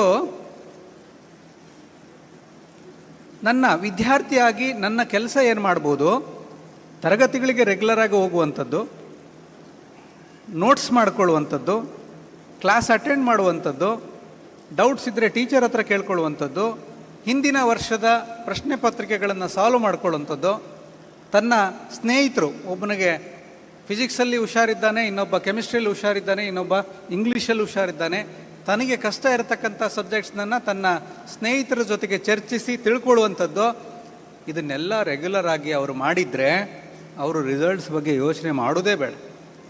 ನೀವು ಪೋಷಕರಾಗಿ ಮಕ್ಕಳಿಗೆ ಏನು ಹೇಳಬೇಕು ಗೊತ್ತಾ, the best competitor for you is yourself. ದಿನ ಬೆಳಗ್ಗೆ ಎದ್ದು ನೀನೇ ಕನ್ನಡಿಯಲ್ಲಿ ನೋಡಿಕೊಂಡು ನೆನ್ನೆ ಹೇಗಿದ್ದೆ ಅದಕ್ಕಿಂತ ಇವತ್ತು ಒಂದು ಅಂಶ ನಾನು ಬೆಟರ್ ಆಗ್ತೇನೆ, ನೆನ್ನೆವರೆಗೂ ನಾನು ತಡವಾಗಿ ಹೇಳ್ತಾ ಇದ್ದೆ, ಇವತ್ತಿಂದ ಬೇಗ ಹೇಳ್ತೇನೆ, ನಿನ್ನೆವರೆಗೂ ನಾನು ಮುಂದೆ ಹಾಕ್ತಾ ಇದ್ದೆ, ಇವತ್ತು ಶನಿವಾರ, ಸೋಮವಾರದಿಂದ ಓದಲಿಕ್ಕೆ ಶುರು ಮಾಡ್ತೇನೆ ಅನ್ನುವ ಉದಾಸೀನ ಪ್ರವೃತ್ತಿ ನನಗಿತ್ತು. ಅದನ್ನು ಬೀಟ್ ಮಾಡಿ ನಾಳೆಯಿಂದ ನನ್ನ ಟೈಮ್ ಟೇಬಲ್ ನಾನೇ ಹಾಕ್ಕೊಂಡು ಫಾಲೋ ಮಾಡಲಿಕ್ಕೆ ಶುರು ಮಾಡ್ತೀನಿ. ನಿನ್ನೆವರೆಗೂ ಸಮಯ ಸಿಕ್ಕರೆ ಸಾಕು ಯಾರ್ದಾದ್ರೂ ಮೊಬೈಲ್ ಇಸ್ಕೊಂಡು ನಾನು ವಿಡಿಯೋ ನೋಡಲಿಕ್ಕೆ ಕೂತ್ಕೊಳ್ತಾ ಇದ್ದೆ. ಇವತ್ತು ನಾನು ಎಷ್ಟು ಹೊತ್ತು ವಿಡಿಯೋ ನೋಡಬೇಕು, ಮೊಬೈಲ್ ನೋಡಬೇಕು ಅಂತ ನನಗೆ ರೂಲ್ಸ್ ಹಾಕ್ಕೊಂಡು ನಾನೇ ರೂಲ್ಸ್ ಫಾಲೋ ಮಾಡ್ತೀನಿ. ಅಪ್ಪ ಹೇಳಬೇಕಾಗಿಲ್ಲ, ಅಮ್ಮ ಹೇಳಬೇಕಾಗಿಲ್ಲ ಅನ್ನುವ ಸ್ವಯಂ ಶಿಸ್ತನ್ನು ನಾನು ಫಾಲೋ ಮಾಡ್ತೀನಿ. ಈ ರೀತಿಯ ಅವನಿಗಿರ್ತಕ್ಕಂಥ ಎಲ್ಲ ವೀಕ್ನೆಸಸ್ಗಳನ್ನು ಒಂದೊಂದಾಗಿ ಅವರನ್ನು ಬೀಟ್ ಮಾಡಲಿಕ್ಕೆ ಶುರು ಮಾಡಿದರೆ ಈ will be the best person every day. ನಾವು ಹೇಳಬೇಕಾಗಿಲ್ಲ, ನೋಡು ಅವನು ಆಟೋ ಡ್ರೈವರ್ ಮಗ, ಅವನು ಎಷ್ಟು ಚೆನ್ನಾಗಿ ಓದ್ತಾನೆ, ನೋಡು ನನ್ನ ಸ್ನೇಹಿತರು ಅವ್ರ ಮಗ ಎಷ್ಟು ಚೆನ್ನಾಗಿ ಅಂಕಗಳು ತೆಗೆದಿದ್ದಾರೆ, ನೋಡು ಅವರಿಗೆ ಪಾಪ ಅವರ ತಂದೆ ಇರಲಿಲ್ಲ, ಅವನು ಹೇಗೆ ಅಂಕಗಳು ಇನ್ನೊಬ್ಬರನ್ನ ನಾವು ಹೋಲಿಕೆ ಮಾಡೋ ಅವಶ್ಯಕತೆಯೇ ಇಲ್ಲ. ನಾವು ಹೋಲಿಕೆ ಮಾಡಬೇಕಾಗಿರೋದು, ನಾನು ಬೇರೆಯವ್ರನ್ನ ಹೋಲಿಕೆ ಮಾಡೋದಿಲ್ಲ. ನೀನು you prove me that you are better than last month. ಹೋದ ವಾರಕ್ಕಿಂತ, ಹೋದ ವರ್ಷಕ್ಕಿಂತ, ಹೋದ ತಿಂಗಳಿಗಿಂತ ಯು ಆರ್ ಬೆಟರ್. ಅಪ್ಪ, ನಾನು ಕಳೆದ ಟೆಸ್ಟ್ಗಳಿಗಿಂತ ಈ ಟೆಸ್ಟಲ್ಲಿ ನಾನು ಚೆನ್ನಾಗಿ ಮಾಡಿದ್ದೇನೆ. ನಾನು ಹೋದ ವಾರ ಎಲ್ಲ ದಿನಕ್ಕೆ 2 ತಾಸು ಓದ್ತಾ ಇದ್ದೆ, ಈಗ 2.5 ತಾಸು ಓದ್ತಾ ಇದ್ದೀನಿ ಅನ್ನುವ ಬದಲಾವಣೆಗಳು ನಿಮ್ಮ ಮಕ್ಕಳಲ್ಲಿ ಬಂದರೆ ಸಾಕು. We shall move towards competition to collaboration. ಈಗ ಕಾಂಪಿಟೇಷನ್ನಿಂದ ಒಂದಷ್ಟು ಮಕ್ಕಳು ಮುಂದೆ ಬರ್ಬೋದು, ಹೆಚ್ಚಿನವರು ಆತಂಕ ಅನುಭವಿಸ್ಬೋದು. ಕಾಂಪಿಟೇಷನಲ್ಲಿ ಇರ್ತಕ್ಕಂಥ ಇನ್ನೊಂದು ಅನಾರೋಗ್ಯಕರ ಬೆಳವಣಿಗೆ ಏನಾಗಿದೆ ಅಂದರೆ, ನನಗಿಂತ ಯಾರು ಮುಂದೆ ಇದ್ದಾರೆ, ನಾನು ಅವ್ರ ಮುಂದೆ ಹೋಗಿಲ್ಲ ಅಂದರೂ ಚಿಂತೆ ಇಲ್ಲ, ಅವನ ಕಾಲಿಡಿದು ಹಿಂದೆ ಎಳೆಯೋಣ ಅಂತ ಅನಿಸುವ ಪ್ರವೃತ್ತಿ ಬಂದುಬಿಡುತ್ತೆ. ಹಾಗಾಗಿ ಬೇರೆಯವರ ಜೊತೆಗೆ ಅವನ ಫಿಸಿಕ್ಸಲ್ಲಿ ಹೈಯೆಸ್ಟ್ ಬಂತಾ, ನಿಮ್ಮ ಮಗ ಹೋಗಿ ಅವನಿಗೆ ಅಪ್ರಿಷಿಯೇಟ್ ಮಾಡಿ, ಆಗ್ಬೋದು ಮಾರೆ, ಫಿಸಿಕ್ಸ್ ಎಲ್ರಿಗೂ ಕಷ್ಟ ಅಂತಾರೆ, ಅದು ಹೇಗೆ ನೀನು ಪ್ರತಿ ವರ್ಷ ನೀನೇ ಟಾಪರ್ ಆಗ್ತೀಯಾ, ನಂಗೆ ಸ್ವಲ್ಪ ನಿನ್ನ ಸೀಕ್ರೆಟ್ಸ್ ಹೇಳ್ಕೊಡ್ಬೋದಾ, ನೀನು ಹೇಗೆ ಓದ್ತೀಯಾ, ಎಷ್ಟು ಹೊತ್ತು ಓದ್ತೀಯಾ, ನೀನು ಹೇಗೆ ಸಾಲ್ವ್ ಮಾಡ್ತೀಯಾ, ನೀನು ಹೇಗೆ ಅರ್ಥ ಮಾಡ್ಕೊಳ್ತೀಯಾ ಅಂತ ಆರೋಗ್ಯಕರವಾದಂತಹ ಚರ್ಚೆ ಆ ಹುಡುಗನ ಜೊತೆಗೆ ಆಗುವಂತಹ ಗುಣವನ್ನು ನೀವು ಬೆಳೆಸೋದಾದರೆ ಟೀಚರಿಗೆ ತಲೆನೋವು ಇರೋದಿಲ್ಲ. ಇಲ್ಲದಿದ್ದರೆ ಪರೀಕ್ಷೆ ಹತ್ತಿರ ಬಂದ ತಕ್ಷಣ ಏನಾಗುತ್ತೆ, ಯಾರ್ದೋ ನೋಟ್ಸ್ ಮಿಸ್ ಆಗುತ್ತೆ, ಯಾರ್ದೋ ಟೆಕ್ಸ್ಟ್ ಬುಕ್ಸ್ ಮಿಸ್ ಆಗುತ್ತೆ. ಯಾಕೆ ಮಿಸ್ ಆಗುತ್ತೆ? ಅವ್ನು ನನಗಿಂತ ಜಾಸ್ತಿ ತೆಗಿಬಾರ್ದು ಅನ್ನೋ ಕಾರಣದಿಂದ ಅವನ ಟೆಕ್ಸ್ಟ್ ಬುಕ್ಸ್, ಅವನ ನೋಟ್ಸ್ ನಾನು ತಗೊಂಡು ಬಿಡ್ತೇನೆ ಅನ್ನುವ ಒಂದು ಅನಾರೋಗ್ಯಕರ ಬೆಳವಣಿಗೆಯನ್ನು ನಾವು ದೂರ ಮಾಡ್ಬೋದು. ಸೊ ಈ ಚಾಲೆಂಜಸ್ನ ನಾವು ಗಮನದಲ್ಲಿಟ್ಕೊಳ್ಳೋಣ. ಸೊ ಹದಿಹರೆಯಕ್ಕೆ ಬಂದ ತಕ್ಷಣ ಆ ಮಕ್ಕಳ ಮನಸ್ಸಿನಲ್ಲಿ ಈ ಹಾರ್ಮೋನ್ಗಳ ಪ್ರಭಾವ, ಈ ಸೋಷಿಯಲ್ ರೆಸ್ಪಾನ್ಸಿಬಿಲಿಟೀಸು, ಫೈನಾನ್ಷಿಯಲ್ ಪ್ರಾಬ್ಲಮ್ಸು, ಇದೆಲ್ಲದು ಸೇರಿಕೊಂಡು ಅವರು ಸ್ಟಡೀಸ್ ಕಡೆ ಗಮನ ಕೊಡೋದೇ ಕಷ್ಟ ಆಗಿರ್ತದೆ. ಇದಕ್ಕೆ ನಾನು ಹೇಳಿದ್ದು, ನಾವೆಲ್ಲರೂ ಫೇಸ್ ಮಾಡಿದ್ದಕ್ಕಿಂತ ಇಂದಿನ ಮಕ್ಕಳು ಅವರು ಎದುರಿಸ್ತಾ ಇರತಕ್ಕಂಥ ಸವಾಲುಗಳು ಹೆಚ್ಚಿದೆ. ಸರ್, ಅವನಿಗೆ ಕಾನ್ಸಂಟ್ರೇಷನ್ ಇಲ್ಲ ಅಂತ ಹೇಳೋದು ಅಷ್ಟೇ ಸರ್. ಮೊಬೈಲ್ ಕೊಟ್ಟರೆ 4 ತಾಸು ಅಲ್ಲೇ ಕೂತ್ಕೊಳ್ತಾನೆ, ಟಿ ವಿ ನೋಡ್ತಾ ಕೂತ್ರೆ 1 ತಾಸು ಮಿಸ್ ಕಾಡೋದಿಲ್ಲ. ನಾವು ಓದುವಾಗ ಈ ಟಿ ವಿ ಮೊಬೈಲ್ಗಳು ಇರಲಿಲ್ಲ. ಅವು ಎಷ್ಟು ಆಕರ್ಷಕ ಇದೆ ಅನ್ನೋದನ್ನು ನಾವು ಅವರ ಮಿದುಳಿನ ಸಂಶೋಧನೆಗಳಿಂದನೇ ತಿಳ್ಕೊಳ್ಬೇಕು. ಬೇರೆ ಯಾವ ಚಟಗಳಕ್ಕಿಂತ ವಿಭಿನ್ನ ಇಲ್ಲ ಇದು. ಇವತ್ತು ಸಿಗರೇಟ್ ಸೇದವರಿದ್ದಾರೆ, ತಂಬಾಕು ಹಾಕೋರಿದ್ದಾರೆ, ನಶ್ಯ ಸೇದವರಿದ್ದಾರೆ. ಅವ್ರನ್ನೆಲ್ಲರನ್ನು ಬಿಡ್ಲಿಕ್ಕೆ ಹೇಳಿ ಎಷ್ಟು ಕಷ್ಟ ಅವರಿಗೆ. ಸರ್, ನಾನು ಬಿಡಬೇಕಂತಿದ್ದೀನಿ ಸರ್, ಆರೋಗ್ಯ ಹಾಳಾಗಿದೆ, ಡಾಕ್ಟ್ರ್ ಹೇಳಿದ್ದಾರೆ, ನನಗೆ ಜಾಂಡೀಸ್ ಆಗಿದೆ ಅಂತ ಹೇಳಿದರೆ, ಆದರೆ ಬಿಡೋಕ್ಕಾಗ್ತಾ ಇಲ್ಲ ಸರ್ ಅಂಥೇಳಿ. ಯಾಕೆ ಅಂದರೆ ಅವರ ಮಿದುಳು, ಅವರ ದೇಹ ಅದಕ್ಕೆ ಅವಲಂಬಿತ ಆಗಿರ್ತದೆ. ಅದೇ ರೀತಿ ಈ ಮಕ್ಕಳು ಈ ಸ್ಕ್ರೀನ್ ಅಡಿಕ್ಷನ್ಗೆ, ಮೊಬೈಲು, ಟಿ ವಿ, ಲ್ಯಾಪ್ಟಾಪು ಇವುಗಳಿಗೆ ಆಗ್ತಾ ಇದ್ದಾರೆ. ಯಾಕೆ ಆಗ್ತಾ ಇದ್ದಾರೆ ಅಂದರೆ, ಅದನ್ನು ಎಷ್ಟು ಹೊತ್ತು ಬಳಸ್ತಾ ಇರ್ತೇವೆ ಅಷ್ಟು ಹೊತ್ತು ನಮ್ಮ ಮಿದುಳಿನಲ್ಲಿ ಒಂದು ಡೋಪಮೀನ್ ಅನ್ನೋ ಒಂದು ರಾಸಾಯನಿಕ ವಸ್ತು ಬಿಡುಗಡೆ ಆಗ್ತಾ ಇರ್ತದೆ. ನೀವು ಇಷ್ಟಪಟ್ಟು ಕೆಲಸ ಮಾಡುವಂತಹ ಒಂದು ಕೆಲಸದಲ್ಲಿ ಯಾರಾದರೂ ಅಡೆತಡೆ ಮಾಡಿದರೆ ನಿಮ್ಗೆ ಎಷ್ಟು ಕೋಪ ಬರ್ತದೆ? ನೀವು ಒಂದು ಸಂಗೀತ ಪ್ರಾಕ್ಟೀಸ್ ಮಾಡ್ತಾ ಇದ್ರಿ, ಮನೇಲಿ ಯಾರೋ ಸಡನ್ನಾಗಿ ಬಂದು ಗಲಾಟೆ ಮಾಡಲಿಕ್ಕೆ ಶುರು ಮಾಡಿದರು, ನಿಮಗೆ ಕೋಪ ಬರಲ್ವ? ನೀವೊಂದು ಇಷ್ಟಪಟ್ಟು ತುಂಬ ಆಸಕ್ತಿಯಿಂದ ಸೀರಿಯಲ್ ನೋಡ್ತಾ ಇದ್ರಿ, ಸಡನ್ನಾಗಿ ಬಂದು ಯಾರೋ ಟಿ ವಿ ಆಫ್ ಮಾಡಿಬಿಟ್ರು, ನಿಮಗೆ ಕೋಪ ಬರಲ್ವ? ಸೊ ಅದೇ ರೀತಿ ನಮಗೇನು ಅನಿಸುತ್ತೆ, 1 ಗಂಟೆಯಿಂದ ನೋಡ್ತಾ ಇದ್ದೀನಿ ನೀನು ಮೊಬೈಲ್ ನೋಡೋದನ್ನು, ಅದಕ್ಕೆ ನಾನು ಕಿತ್ಕೊಂಡೆ. ಸೊ ಕಿತ್ಕೊಂಡ ತಕ್ಷಣ ಅವನೇನು ಮಾಡ್ದ, ಒಂದು ಮೊಬೈಲ್ ಒಡೆದಾಕ್ದ, ಇಲ್ಲ ಇನ್ನೊಂದು ಅಪ್ಪನ ತಲೆ ಒಡೆದಾಕ್ದ, ಇಲ್ಲ ಇನ್ನೊಂದು ಕೈಯಲ್ಲಿರುವ ಪುಸ್ತಕ ಬಿಸಾಡ್ದ. ನಮಗೇನು ಅನ್ಸುತ್ತೆ, ನಮಗೇನು ಅರ್ಥ ಆಗಲ್ಲ ಅಂದರೆ, ಅವ್ನು ಮೊಬೈಲ್ ನೋಡಬೇಡ ಅಂತ ಹೇಳಿದೆ ಅಷ್ಟೇ, ಅದಕ್ಕೆ ಹಿಂಗೆ ಮಾಡ್ದ ಅಂತ. ಆ್ಯಕ್ಚುಲಿ ಹೇಳಿದ್ದು ಏನಂದರೆ, ಅವನು ಆ ಸಂತೋಷ, ಪೀಕ್ ಅವನು ಸಂತೋಷವನ್ನು ಅನುಭವಿಸುವಂತಹ ಪೀಕಲ್ಲಿದ್ದಾಗ ನಾನು ಸಡನ್ನಾಗಿ ಸ್ವಿಚ್ ಆಫ್ ಮಾಡ್ದಂಗೆ ಅದು. ಈ ಬದಲಾವಣೆಗಳು ನಮಗೆ ಗೊತ್ತಿದ್ರೆ, ಅಲ್ಲ ಸರ್ ಅವನಿಗೆ ಬಿಟ್ಟರೆ 6 ತಾಸು ನೋಡ್ತಾ ಇರ್ತೇನೆ, ನಾನು ಹಂಗೆ ಇರಬೇಕಾ? ಇಲ್ಲ, ಅದ್ರ ಬರ್ತೇನೆ, ಸೊಲ್ಯೂಷನ್ಸಿಗೆ ಬರ್ತೇನೆ. ಆದರೆ ಪ್ರಾಬ್ಲಮ್ ಈ ರೀತಿ ಇರೋದ್ರಿಂದ ಅವರನ್ನು ಅರ್ಥ ಮಾಡಿಕೊಂಡು ಅವರ ಸಮಸ್ಯೆಗಳಿಗೆ ನಾವು ಸಹಕರಿಸೋದಿದ್ದರೆ ಒಳ್ಳೆಯದು, ನಿಮಗೆ ಕಷ್ಟ ಕಡಿಮೆ. ಇವತ್ತು ಎಷ್ಟೊಂದು ಜನ ಪೋಷಕರಿಗೆ ನಾನು ಆಗಲೇ ಹೇಳಿದೆ, ಸಂತೋಷದ ವಿಷಯ ಏನು, ಎದೆ ಎತ್ತರಕ್ಕೆ ಬೆಳೆದಿದ್ದಾನೆ ಮಗ, ನಮ್ಗಿಂತ ಎತ್ತರ ಬೆಳೆದಿದ್ದಾನೆ, ದಷ್ಟಪುಷ್ಟವಾಗಿ ಬೆಳೆದಿದ್ದಾನೆ. ಸಂತೋಷದ ವಿಷಯ, ಮಗ ಎತ್ತರ ಆದಷ್ಟು, ಮಗಳು ನಮ್ಗಿಂತ ಎತ್ತರ ಆದಷ್ಟು ಸಮಸ್ಯೆಗಳು ಬೆಳೀತಾ ಇದೆ. ಸಮಸ್ಯೆಗಳ ಜೊತೆಗೆ ತಾಯಿಯ ತಂದೆಯ ಆತಂಕನೂ ಬೆಳೀತಾ ಇದೆ. ಯಾಕೆ ಅಂತಂದರೆ ಪ್ರಸ್ತುತ ವಾತಾವರಣ ಆಗಿದೆ. ಪೇರೆಂಟ್ಸಿಗೆ ಎಲ್ಲ ಕಡೆ ಆತಂಕ, ಒಳ್ಳೆಯ ಸ್ನೇಹಿತರಿಲ್ಲ, ದುಶ್ಚಟಗಳ ಹವ್ಯಾಸಗಳು ಬೇಗ ಪ್ರಾರಂಭ ಆಗ್ತಾ ಇದೆ, ಎಲ್ಲೆಡೆ ನೋಡಿದರೂ ಹಾವಳಿ ಇದೆ. ಇವತ್ತು ನಾವು ಸರ್ವೆಗಳನ್ನು ನೋಡಿದರೆ ಮೊದಲ ಬಾರಿಗೆ ಈ ಗೇಟ್ವೇ ಡ್ರಗ್ಸ್ ಅಂತ ಹೇಳ್ತೇವೆ, ತಂಬಾಕು ಮತ್ತು ಆಲ್ಕೋಹಾಲ್, ಮೊದಲ ಬಾರಿಗೆ ತಂಬಾಕು ಮತ್ತು ಆಲ್ಕೋಹಾಲ್ ರುಚಿಯನ್ನು ನೋಡುವಂತಹ ವಯಸ್ಸು ನಿಮಗೆಲ್ಲ ಕೇಳಿದರೆ ಆಶ್ಚರ್ಯ ಆಗ್ಬೋದು, 12-13 ವರ್ಷಕ್ಕೆ ಇಳಿದಿದೆ. 12-13 ವರ್ಷಕ್ಕೆ ಅಂದರೆ ನಮ್ಮ ಮಕ್ಕಳು 9ನೇ ಕ್ಲಾಸಲ್ಲಿದ್ದರೆ 10ನೇ ಕ್ಲಾಸಲ್ಲಿದ್ದರೆ ಆಲ್ರೆಡಿ ಹೆಚ್ಚಿನ ಮಕ್ಕಳು ಅವರು ಮೊದಲ ರುಚಿಯನ್ನು ನೋಡಿ ಆಗಿದೆ. ನಾನು ಅಂದ್ಕೊಳ್ಳೋದಿದ್ರೆ, ಇಲ್ಲಪ್ಪ ನನ್ನ ಮಗ ಹಾಗೆ ಮಾಡಲಿಕ್ಕಿಲ್ಲ, ಇಲ್ಲ ನಮ್ಮದು ಭಾರಿ ರೆಸ್ಪೆಕ್ಟಬಲ್ ವಂಶ, ನಮ್ಮ ಮನೇಲಿ ಎಲ್ಲರೂ ಪೂಜೆ ಪುನಸ್ಕಾರ, ಅಯ್ಯೋ ನಾವು ಸ್ನಾನ ಮಾಡದೆ ಬಾಯಲ್ಲಿ ನೀರು ಕೂಡ ಹಾಕೋದಿಲ್ಲ ಅಂತ ಅಂದ್ಕೊಂಡು ನಾವು ಗಮನಿಸದೇ ಇದ್ದರೆ ಅಲ್ಲಿ ಚಾಪೆ ಕೆಳಗೆ ನೀರು ಹರಿತಾ ಇರುತ್ತೆ. ಯಾಕೆಂದರೆ ಹದಿಹರೆಯದ ವಯಸ್ಸು, ಹೇಳಿ ಕೇಳಿ ಅದು ತಪ್ಪು ಮಾಡಿಸೋದಿಲ್ಲ. ಯಾಕೆ ಸರ್ ಹದಿಹರೆಯಕ್ಕೆ ಬಂದ ತಕ್ಷಣ ಮಕ್ಕಳು ಹಾಳಾಗ್ತಾರಾ? ಹಾಳಾಗಲ್ಲ. ಆ ಹದಿಹರೆಯಕ್ಕೆ ಜೊತೆಗೆ ಬೇರೆ ಕೆಲವು ಗುಣಗಳು ಅವ್ರಿಗೆ ಬರುತ್ತೆ. ಏನು ಬರುತ್ತೆ? ಕುತೂಹಲ. ಯಾರಾದರೂ ಏನಾದ್ರು ಮಾಡ್ತಿದ್ದಾರೆ ಅಂದರೆ ನಾನು ಯಾಕೆ ಮಾಡಬಾರ್ದು? ಕುತೂಹಲ ಅವನಲ್ಲಿ. ಎಕ್ಸ್ಪೆರಿಮೆಂಟೇಷನ್. ಯಾರಾದರೂ ಮಾಡಿದ್ದಾರೆ ಅಂದ ತಕ್ಷಣ ನಾನು ಮಾಡಿ ನೋಡ್ತೇನೆ. ಅಲ್ಲ ಇವರು ಆ ರೂಮಿಗೆ ಹೋಗಬೇಡ ಅಂತಾರಲ್ಲ, ಅದರಲ್ಲಿ ಏನಿದೆ ನಾನು ನೋಡಬೇಕು. ಎಕ್ಸ್ಪೆರಿಮೆಂಟೇಷನ್. ಈ ಗುಣಗಳು ಹದಿಹರೆಯದಲ್ಲಿ ಇರ್ತದೆ. ಆಟೋನಮಿ. ಇಷ್ಟು ದಿನ ಅಪ್ಪ ಹೇಳ್ದಂಗೆ ಕೇಳ್ತಿದ್ದ, ಅಮ್ಮ ಹೇಳಿದ ಮಾತು ತೆಗೆದಾಕ್ತಿರ್ಲಿಲ್ಲ. ಈಗ ಸ್ವತಂತ್ರವಾಗಿ ನಿರ್ಧಾರಗಳು ತೆಗೆದುಕೊಳ್ಬೇಕು ಅನ್ನೋ ಮನೋಭಾವ. ಆ್ಯಕ್ಚುಲಿ ಈ ಎಲ್ಲ ಗುಣಗಳನ್ನು ನೋಡಿದರೆ ಯಾವುದೂ ಕೆಟ್ಟದಲ್ಲ. ಅವ್ರಿಗಿರ್ತಕ್ಕಂಥ ಕುತೂಹಲವನ್ನು ನಾವು ಸರಿಯಾದ ಕ್ಷೇತ್ರಗಳಿಗೆ ತಲುಪಿಸಿದರೆ ಅದ್ಭುತವಾದಂತಹ ಅನುಭವಿಗಳು, ಅವರು ಲೇಖಕರು ಅಥವಾ ವಿಜ್ಞಾನಿಗಳು ಆಗ್ತಾರೆ ಆ ಕುತೂಹಲದಿಂದ. ಅವ್ರಿಗಿರ್ತಕ್ಕಂಥ ಎಕ್ಸ್ಪೆರಿಮೆಂಟೇಷನ್ ಗುಣನೇ ನಮ್ಮ ಸೈನ್ಸ್ ಸ್ಟಡೀಸಿಗೆ ತುಂಬ ಮುಖ್ಯ. ಅವ್ರಿಗಿರ್ತಕ್ಕಂಥ ಈ ಸ್ವಾಯತ್ತತೆ, ಸ್ವಂತ ನಿರ್ಧಾರ ತಗೊಳ್ಬೇಕು ಅನ್ನೋದೇ ನಮಗೆ ಬೇಕಾಗಿರುವ ಲೀಡರ್ಶಿಪ್ ಕ್ವಾಲಿಟೀಸಿಗೆ ನಮಗೆ ಮೂಲಕ. ಇಲ್ಲ ಎಲ್ಲ ಅಪ್ಪ ಅಮ್ಮ ಹೇಳ್ದಂಗೆ ಕೇಳ್ಕೊಂಡಿದ್ರೆ ಅಪ್ಪ ಅಮ್ಮನಿಗೆ ಖುಷಿ ಆಗ್ಬೋದು. ಕೆಲವು ತಾಯಂದ್ರಿಗೆ ಏನು ಖುಷಿ ಅಂದರೆ, ನನ್ನ ಮಗ ರೀ ಸ್ನಾನಕ್ಕೆ ಅಮ್ಮ ಸ್ನಾನಕ್ಕೆ ಹೋಗ್ಲಾ, ಅಮ್ಮ ಟಾಯ್ಲೆಟ್ಗೆ ಹೋಗಿ ಬರಲ್ಲ ಅಂತ ಕೇಳೇ ಹೋಗ್ತಾನೆ. ಬೇರೆಯವ್ರ ಮಕ್ಕಳೆಲ್ಲ ಎಷ್ಟು ಹಾಳಾಗ್ಬಿಟ್ಟಿದ್ದಾರೆ. ಇಲ್ಲ, ನಿಮ್ಮ ಮಗನೂ ಹಾಳಾಗಿದ್ದಾನೆ. ಯಾಕಂದರೆ ಅವನು ಇನ್ನೂ ಬಾತ್ರೂಮಿಗೆ ಹೋಗುವಾಗ ನಿಮ್ಮನ್ನು ಕೇಳಿ ಹೋಗಬೇಕಾಗಿಲ್ಲ. ನಾನು ಅಂದ್ಕೊಳ್ತಾ ಇದ್ದೀನಿ ನನ್ನ ಮಗ ನಂದು ಉಗುಳು ದಾಟುವುದಿಲ್ಲ ಅಂತ. ಆದರೆ ಅದಕ್ಕಿಂತ ವಿಭಿನ್ನವಾಗಿ ಅವನೇನು ಪ್ರಯತ್ನನೇ ಮಾಡೋದಿಲ್ಲ. ಹಾಸ್ಟೆಲಿಗೆ ಹೋದ ದಿವಸ ಫಸ್ಟ್ ದಿನ ಅಮ್ಮನಿಗೆ ಫೋನ್ ಮಾಡಿ, ಅಮ್ಮ ತುಂಬ ಕಷ್ಟ ಆಗ್ತಾ ಇದೆ ಅಮ್ಮ, 6 ಸಬ್ಜೆಕ್ಟ್ ಓದಬೇಕಮ್ಮ ಅಂತ ಶುರು ಮಾಡ್ಕೊಳ್ತಾನೆ. ಯಾಕೆಂದರೆ ಎಲ್ಲದನ್ನು ಅಮ್ಮನೇ ಕೂತು ಓದಿಸ್ಬೇಕು, ಅಮ್ಮನೇ ಬರೆಸ್ಬೇಕು. ಅಮ್ಮ ನಾನು ಇದು ಸೈನ್ಸ್ ಓದ್ಲಾ, ಸೋಷಿಯಲ್ ಓದ್ಲಾ, ಅಮ್ಮನೇ ಹೇಳಬೇಕು.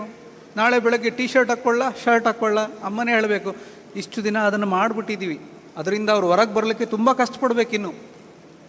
ಯಾಕಂದರೆ ಸಡನ್ನಾಗಿ ಅವರು ಮನೆಯಿಂದ ದೂರ ಇರುವಾಗ ಸ್ವಂತ ನಿರ್ಧಾರಗಳನ್ನು ತೆಗೆದುಕೊಳ್ಳಿಕ್ಕೆ ಶುರು ಮಾಡಬೇಕು. ಆ ಚಾಲೆಂಜಸ್ ಅವ್ರ ಮುಂದೆ ಇದೆ.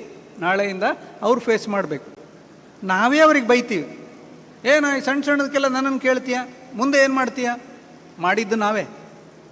ಅವ್ರಿಗೆ ಸ್ವಾವಲಂಬನೆ ಬೆಳೆಸಲಿಕ್ಕೆ ನಾವು ಬಿಡಲೇ ಇಲ್ಲ. ಅದು ಮಾಡಬೇಡ, ಇದು ಮಾಡಬೇಡ, ನಾನು ಹೇಳ್ದಂಗೆ ಕೇಳು. ಎಲ್ಲಿಯಾದರೂ ಅವನು ಸ್ವಯಂ ನಿರ್ಧಾರ ತಕ್ಕೊಂಡು ಬಿಟ್ಟ, ಆಗ ಜಿದ್ದಿಗೆ ಬೀಳೋದು. ನೀನು ಡಿಸೈಡ್ ಮಾಡಿದ್ದಲ್ಲ, ನೀನೇ ಅನುಭವಿಸು ಅಂತ. ಇಲ್ಲ, ಅವರ ಅಭಿಪ್ರಾಯಗಳಿಗೆ ನೀವು ಬೆಲೆ ಕೊಡಬೇಕು. ಅಮ್ಮ ನಾನು ಇಂಜಿನಿಯರಿಂಗ್ ಮಾಡ್ತೀನಿ, ಅವನು ಹೇಳ್ತಾನೆ ಇಲ್ಲ ನೀನು ಮೆಡಿಕಲ್ಲೇ ಮಾಡಬೇಕು, ಅಮ್ಮ ಹೇಳ್ತಾರೆ. ಇಲ್ಲ ನನಗೆ ಇಂಜಿನಿಯರಿಂಗ್ ಹೋಗಬೇಕು ಅಂತ ಇಷ್ಟ, ಇಲ್ಲ ನೀನು ಮೆಡಿಕಲ್ಲೇ ಮಾಡಬೇಕು. ಅವನು ಯಾಕೆ ಇಂಜಿನಿಯರಿಂಗ್ ಮಾಡಬೇಕು ಅಂತಿದ್ದಾನೆ, ಅವನ ಪಾಯಿಂಟ್ಸ್ ಅವನು ಹೇಳಿ. ನೀವು ಯಾಕೆ ಹಠ ಹಿಡ್ದಿದ್ದೀರಿ, ನಿಮ್ಮ ಪಾಯಿಂಟ್ಸನ್ನು ಹೇಳಿ. ಇಬ್ಬರು ಕೂತು ಚರ್ಚೆ ಮಾಡಿ. ಅವನು ಚರ್ಚೆ ಮಾಡಿದ ಮೇಲೆ ಅವನಿಗೆ ನೀವು ಹೇಳ್ತಾ ಇರೋದು ಓಕೆ ಕಾಣಿಸ್ತು, ನಿಮ್ಮ ದಾರಿಗೆ ಬರ್ತಾನೆ, ಖುಷಿಯಿಂದ 5.5 ವರ್ಷ ಕೋರ್ಸ್ ಮಾಡ್ತಾನೆ. ಇಲ್ಲ ಒತ್ತಾಯದಲ್ಲಿ ನಾನು ಹೇಳಿದ್ದೆ ಆಗಬೇಕು, ನಾನು ಡಿಸೈಡ್ ಮಾಡಿಬಿಟ್ಟಿದ್ದೀನಿ, ನನ್ನ ಫ್ಯಾಮಿಲಿ ಸರ್ಕಲಲ್ಲೆಲ್ಲ ಹೇಳ್ಬಿಟ್ಟಿದ್ದೀನಿ ನನ್ನ ಮಗನ ನಾನು ಮೆಡಿಕಲಿಗೆ ಕಳಿಸೋದು ಅಂತ ಡಿಸೈಡ್ ಮಾಡಿಬಿಟ್ಟಿದ್ದೀನಿ ಅಂತಂದರೆ ಅವನು ಫೋರ್ಸ್ಫುಲಿ, ಅವನಿಗೆ ಕ್ವಾಲಿಫಿಕೇಷನ್ ಇದ್ದರೂ ಕೂಡ, ಒಳ್ಳೆಯ ರ್ಯಾಂಕ್ ಇದ್ದರೂ ಕೂಡ 5 ವರ್ಷ ಅವನು ನರಕ ಅನುಭವಿಸ್ತಾನೆ. ಖುಷಿಯಿಂದ ಓದಲ್ಲ ಅವನು, ನನ್ನನ್ನು ಒತ್ತಾಯದಲ್ಲೇ ಕಳಿಸಿದ್ರು. ಸೊ ಅವರ ಅಭಿಪ್ರಾಯಗಳಿಗೆ ಬೆಲೆ ಕೊಡಿ. ಅವರ ಅಭಿಪ್ರಾಯಗಳಿಗೆ ಬೆಲೆ ಕೊಡೋದು ಅಂದರೆ ಅವ್ರು ಹೇಳಿದ್ದೆಲ್ಲ ಕೇಳೋದು ಅಂತಲ್ಲ, ಅವರನ್ನು ಒಂದು ವ್ಯಕ್ತಿಯನ್ನಾಗಿ ನೋಡೋದು, ಅವರನ್ನು ಒಂದು ವ್ಯಕ್ತಿಯನ್ನಾಗಿ ನೋಡೋದು. ನೋಡಿ, ನಮ್ಮ ಮನೆಯಲ್ಲಿ ಎಲ್ಲರೂ ಕೂತು ಡಿಸ್ಕಸ್ ಮಾಡ್ತಾ ಇರ್ತೇವೆ.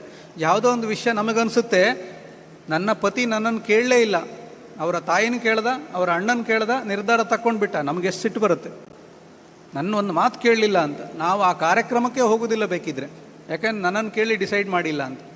ಹಾಗಿರುವಾಗ ಮಕ್ಕಳ ಸಂಪೂರ್ಣ ಜೀವನವನ್ನು, ಮುಂದಿನ ಬದುಕನ್ನು, ಭವಿಷ್ಯವನ್ನು ನಾವು ನಿರ್ಧರಿಸಿ ಬಿಡ್ತೇವೆ ನಾನು ಹೇಳ್ದಂಗೆ ಅಂತ ಹೊರಟ್ರೆ ತಪ್ಪಾಗ್ತದೆ. ಕೆಲವು ವರ್ಷಗಳ ಹಿಂದೆ ಒಂದು ಯುವಕನನ್ನು ನನ್ನ ಹತ್ರ ಕರ್ಕೊಂಡು ಬಂದಿದ್ರು. ಅವನಿಗೆ ಇಷ್ಟ ಇಲ್ಲದ ಒಂದು ಕೋರ್ಸಿಗೆ ಹಾಕಿದ್ರು. ಅವನು ಹೇಳ್ದ, ಅಮ್ಮ ನನಗಿದು ಬೇಡ, ನನಗೆ ಸ್ಪೋರ್ಟ್ಸಲ್ಲಿ ಆಸಕ್ತಿ ಇದೆ, ನಾನು ಅದರಲ್ಲಿ ಮುಂದುವರಿತೇನೆ ಅಂತ.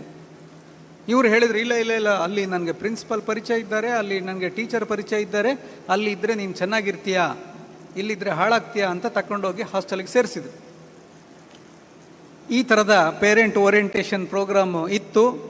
ಈ ಪೋಷಕರು ಹೋಗಲಿಲ್ಲ. ಯಾಕೆ ಅಂದರೆ ಅಲ್ಲಿ ಪ್ರಿನ್ಸಿಪಲ್ ಪರಿಚಯ ಇದ್ರಲ್ಲ, ಅವರಿಗೆ ಕೇಳಿದರು, ಏನು ನಾನು ಬರೆದಿದ್ರೆ ಆಗ್ತದಾ, ನೀನು ಬಿಜಿ ಇದ್ದರೆ ಪರವಾಗಿಲ್ಲ, ತೊಂದರೆ ಇಲ್ಲ. ಹೋಗಲಿಲ್ಲ.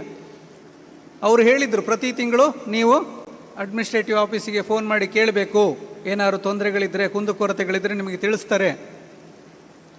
ಇವರು ಮಗನ ಹತ್ರ ಕೇಳಿದರು, ನಮಗೆ ಕಾಂಟ್ಯಾಕ್ಟ್ ಪರ್ಸನ್ ನಂಬರ್ ಕೊಡು ಅಂತ. ಅವನೊಂದು ನಂಬರ್ ಕೊಟ್ಟ. ಪ್ರತಿ ತಿಂಗಳು ಅಪ್ಪ ಅಮ್ಮ ಫೋನ್ ಮಾಡ್ತಾಯಿದ್ರು, ನನ್ನ ಮಗ ಹೇಗಿದ್ದಾನೆ, ನಿಮ್ಮ ಮಗ ಭಾರಿ ಡೀಸೆಂಟ್, ನಿಮ್ಮ ಮಗ ಭಾರಿ ಒಳ್ಳೆಯವನು. ಅಲ್ಲ, ನಮ್ಮ ಮಗನ ಹತ್ರ ಮಾತಾಡ್ಬೋದಾ, ಇಲ್ಲ ಅವನು ಲೈಬ್ರರಿಯಲ್ಲಿದ್ದಾನೆ. 3 ವರ್ಷ ಮುಗಿದ ಮೇಲೆ ಇವನು ಎಕ್ಸಾಮಿಗೆ ಕೂತ್ಕೊಳ್ಳಿಕ್ಕಿಲ್ಲ ಅಂತ ಸ್ಕೂಲಿಂದ ಲೆಟ್ರ್ ಬಂತು. ಯಾಕೆ ಅಂತ ಕೇಳಿದ್ರೆ ಅವನಿಗೆ ಅಟೆಂಡೆನ್ಸೇ ಇಲ್ಲ ಅಂತ. ಅಪ್ಪ ಅಮ್ಮನಿಗೆ ಜೋರು ತಲೆಬಿಸಿ ಆಯಿತು. ಏನಿದು, ನಾವು ಪ್ರತಿ ತಿಂಗಳು ಅವ್ರದ್ದು ಇನ್ಚಾರ್ಜ್ ಸರ್ಗೆ ಫೋನ್ ಮಾಡ್ತಾ ಇದ್ದೀವಿ, ಅವನು ಚೆನ್ನಾಗಿ ಓದ್ತಾ ಇದ್ದಾನೆ, ಒಳ್ಳೆ ಸ್ಟೂಡೆಂಟ್ ಅವನು ಅಂತ ಹೇಳ್ತಾ ಇದ್ರು, ಇವನು ಕಾಲೇಜಿಗೆ ಹೋಗಿಲ್ಲ ಅಂತಲ್ಲ 3 ವರ್ಷದಿಂದ ಅಂತ ನೋಡಿದರೆ, ಅವನು ಫೋನ್ ಮಾಡ್ತಾ ಇದ್ದಿದ್ದು, ಇವ್ರು ನಂಬರ್ ಕೊಟ್ಟಿದ್ದು ಯಾರ್ದು, ಅವನ ರೂಮ್ಮೇಟ್ದು. ತಂದೆ ತಾಯಿ ಪ್ರತಿ ತಿಂಗಳು ಕಾಲ್ ಮಾಡೋದು ಯಾರಿಗೆ, ಈ ಹುಡುಗನ ರೂಮ್ಮೇಟ್ಗೆ. ಅವನು ಕೊಟ್ಟಿದ್ದು ನಂದು ಪ್ರಿನ್ಸಿಪಲ್ ಇನ್ಚಾರ್ಜ್ ನಂಬರ್ ಅಂತ ಕೊಟ್ಟಿದ್ದ ಆ ನಂಬರ್. ನಾವು ಏಕಮುಖವಾಗಿ ಮಕ್ಕಳನ್ನು ನಿರ್ಧಾರ ತಗೊಂಡ್ಬಿಟ್ರೆ ಅವನು ಕೆಟ್ಟವನಲ್ಲ. ಇವತ್ತಿಗೂ ಅವರು ನನ್ನ ಸಂಪರ್ಕದಲ್ಲಿದ್ದಾರೆ. ಇವಾಗ ವಾಪಸ್ ಅವನಿಗೆ ಇಷ್ಟ ಇಲ್ಲದ ಕೋರ್ಸು 3 ವರ್ಷ ಹಾಳಾಯಿತು ಅಂತೇಳಿ ಈಗ ಮತ್ತೆ ಅವನು ಇಷ್ಟಪಟ್ಟ ಕೋರ್ಸಲ್ಲಿ ಓದ್ತಾ ಇದ್ದಾನೆ, ಒಳ್ಳೆ ಸ್ಪೋರ್ಟ್ಸಲ್ಲಿ ಇದ್ದಾನೆ. ತಂದೆ ತಾಯಿಗಳಿಗೇನು ಕೆಟ್ಟದ್ದು ಮಾಡಲಿಲ್ಲ, ಆದರೆ ಅನ್ಯಾಯವಾಗಿ ಆ 3 ವರ್ಷಗಳ ಹಾಳಾಗಲಿಕ್ಕೆ ಕಾರಣ ಆಯಿತು ಅನ್ನೋದು ಬಿಟ್ಟರೆ ಅದನ್ನು ತಪ್ಪಿಸಬಹುದಾಗಿತ್ತು. ಈ ಗೊಂದಲಗಳು ಈ ಸಮಯದಲ್ಲಿ PUC ಟೈಮಲ್ಲಿ ಇರ್ತದೆ. ಹಾಗಾಗಿ ಏನೋ ಒಂದು, ನಾನು ಅಂದುಕೊಂಡ ಕಾಲೇಜ್ ಸೇರಲಿಲ್ಲ, ನಾನು ಅಂದುಕೊಂಡ ಕೋರ್ಸ್ ಸೇರಲಿಲ್ಲ, ಇನ್ನು ಇವನಿಗೆ ಬದುಕೇ ಇಲ್ಲ ಅಂತ ನಿರ್ಧಾರ ಮಾಡಲೇಬೇಡಿ.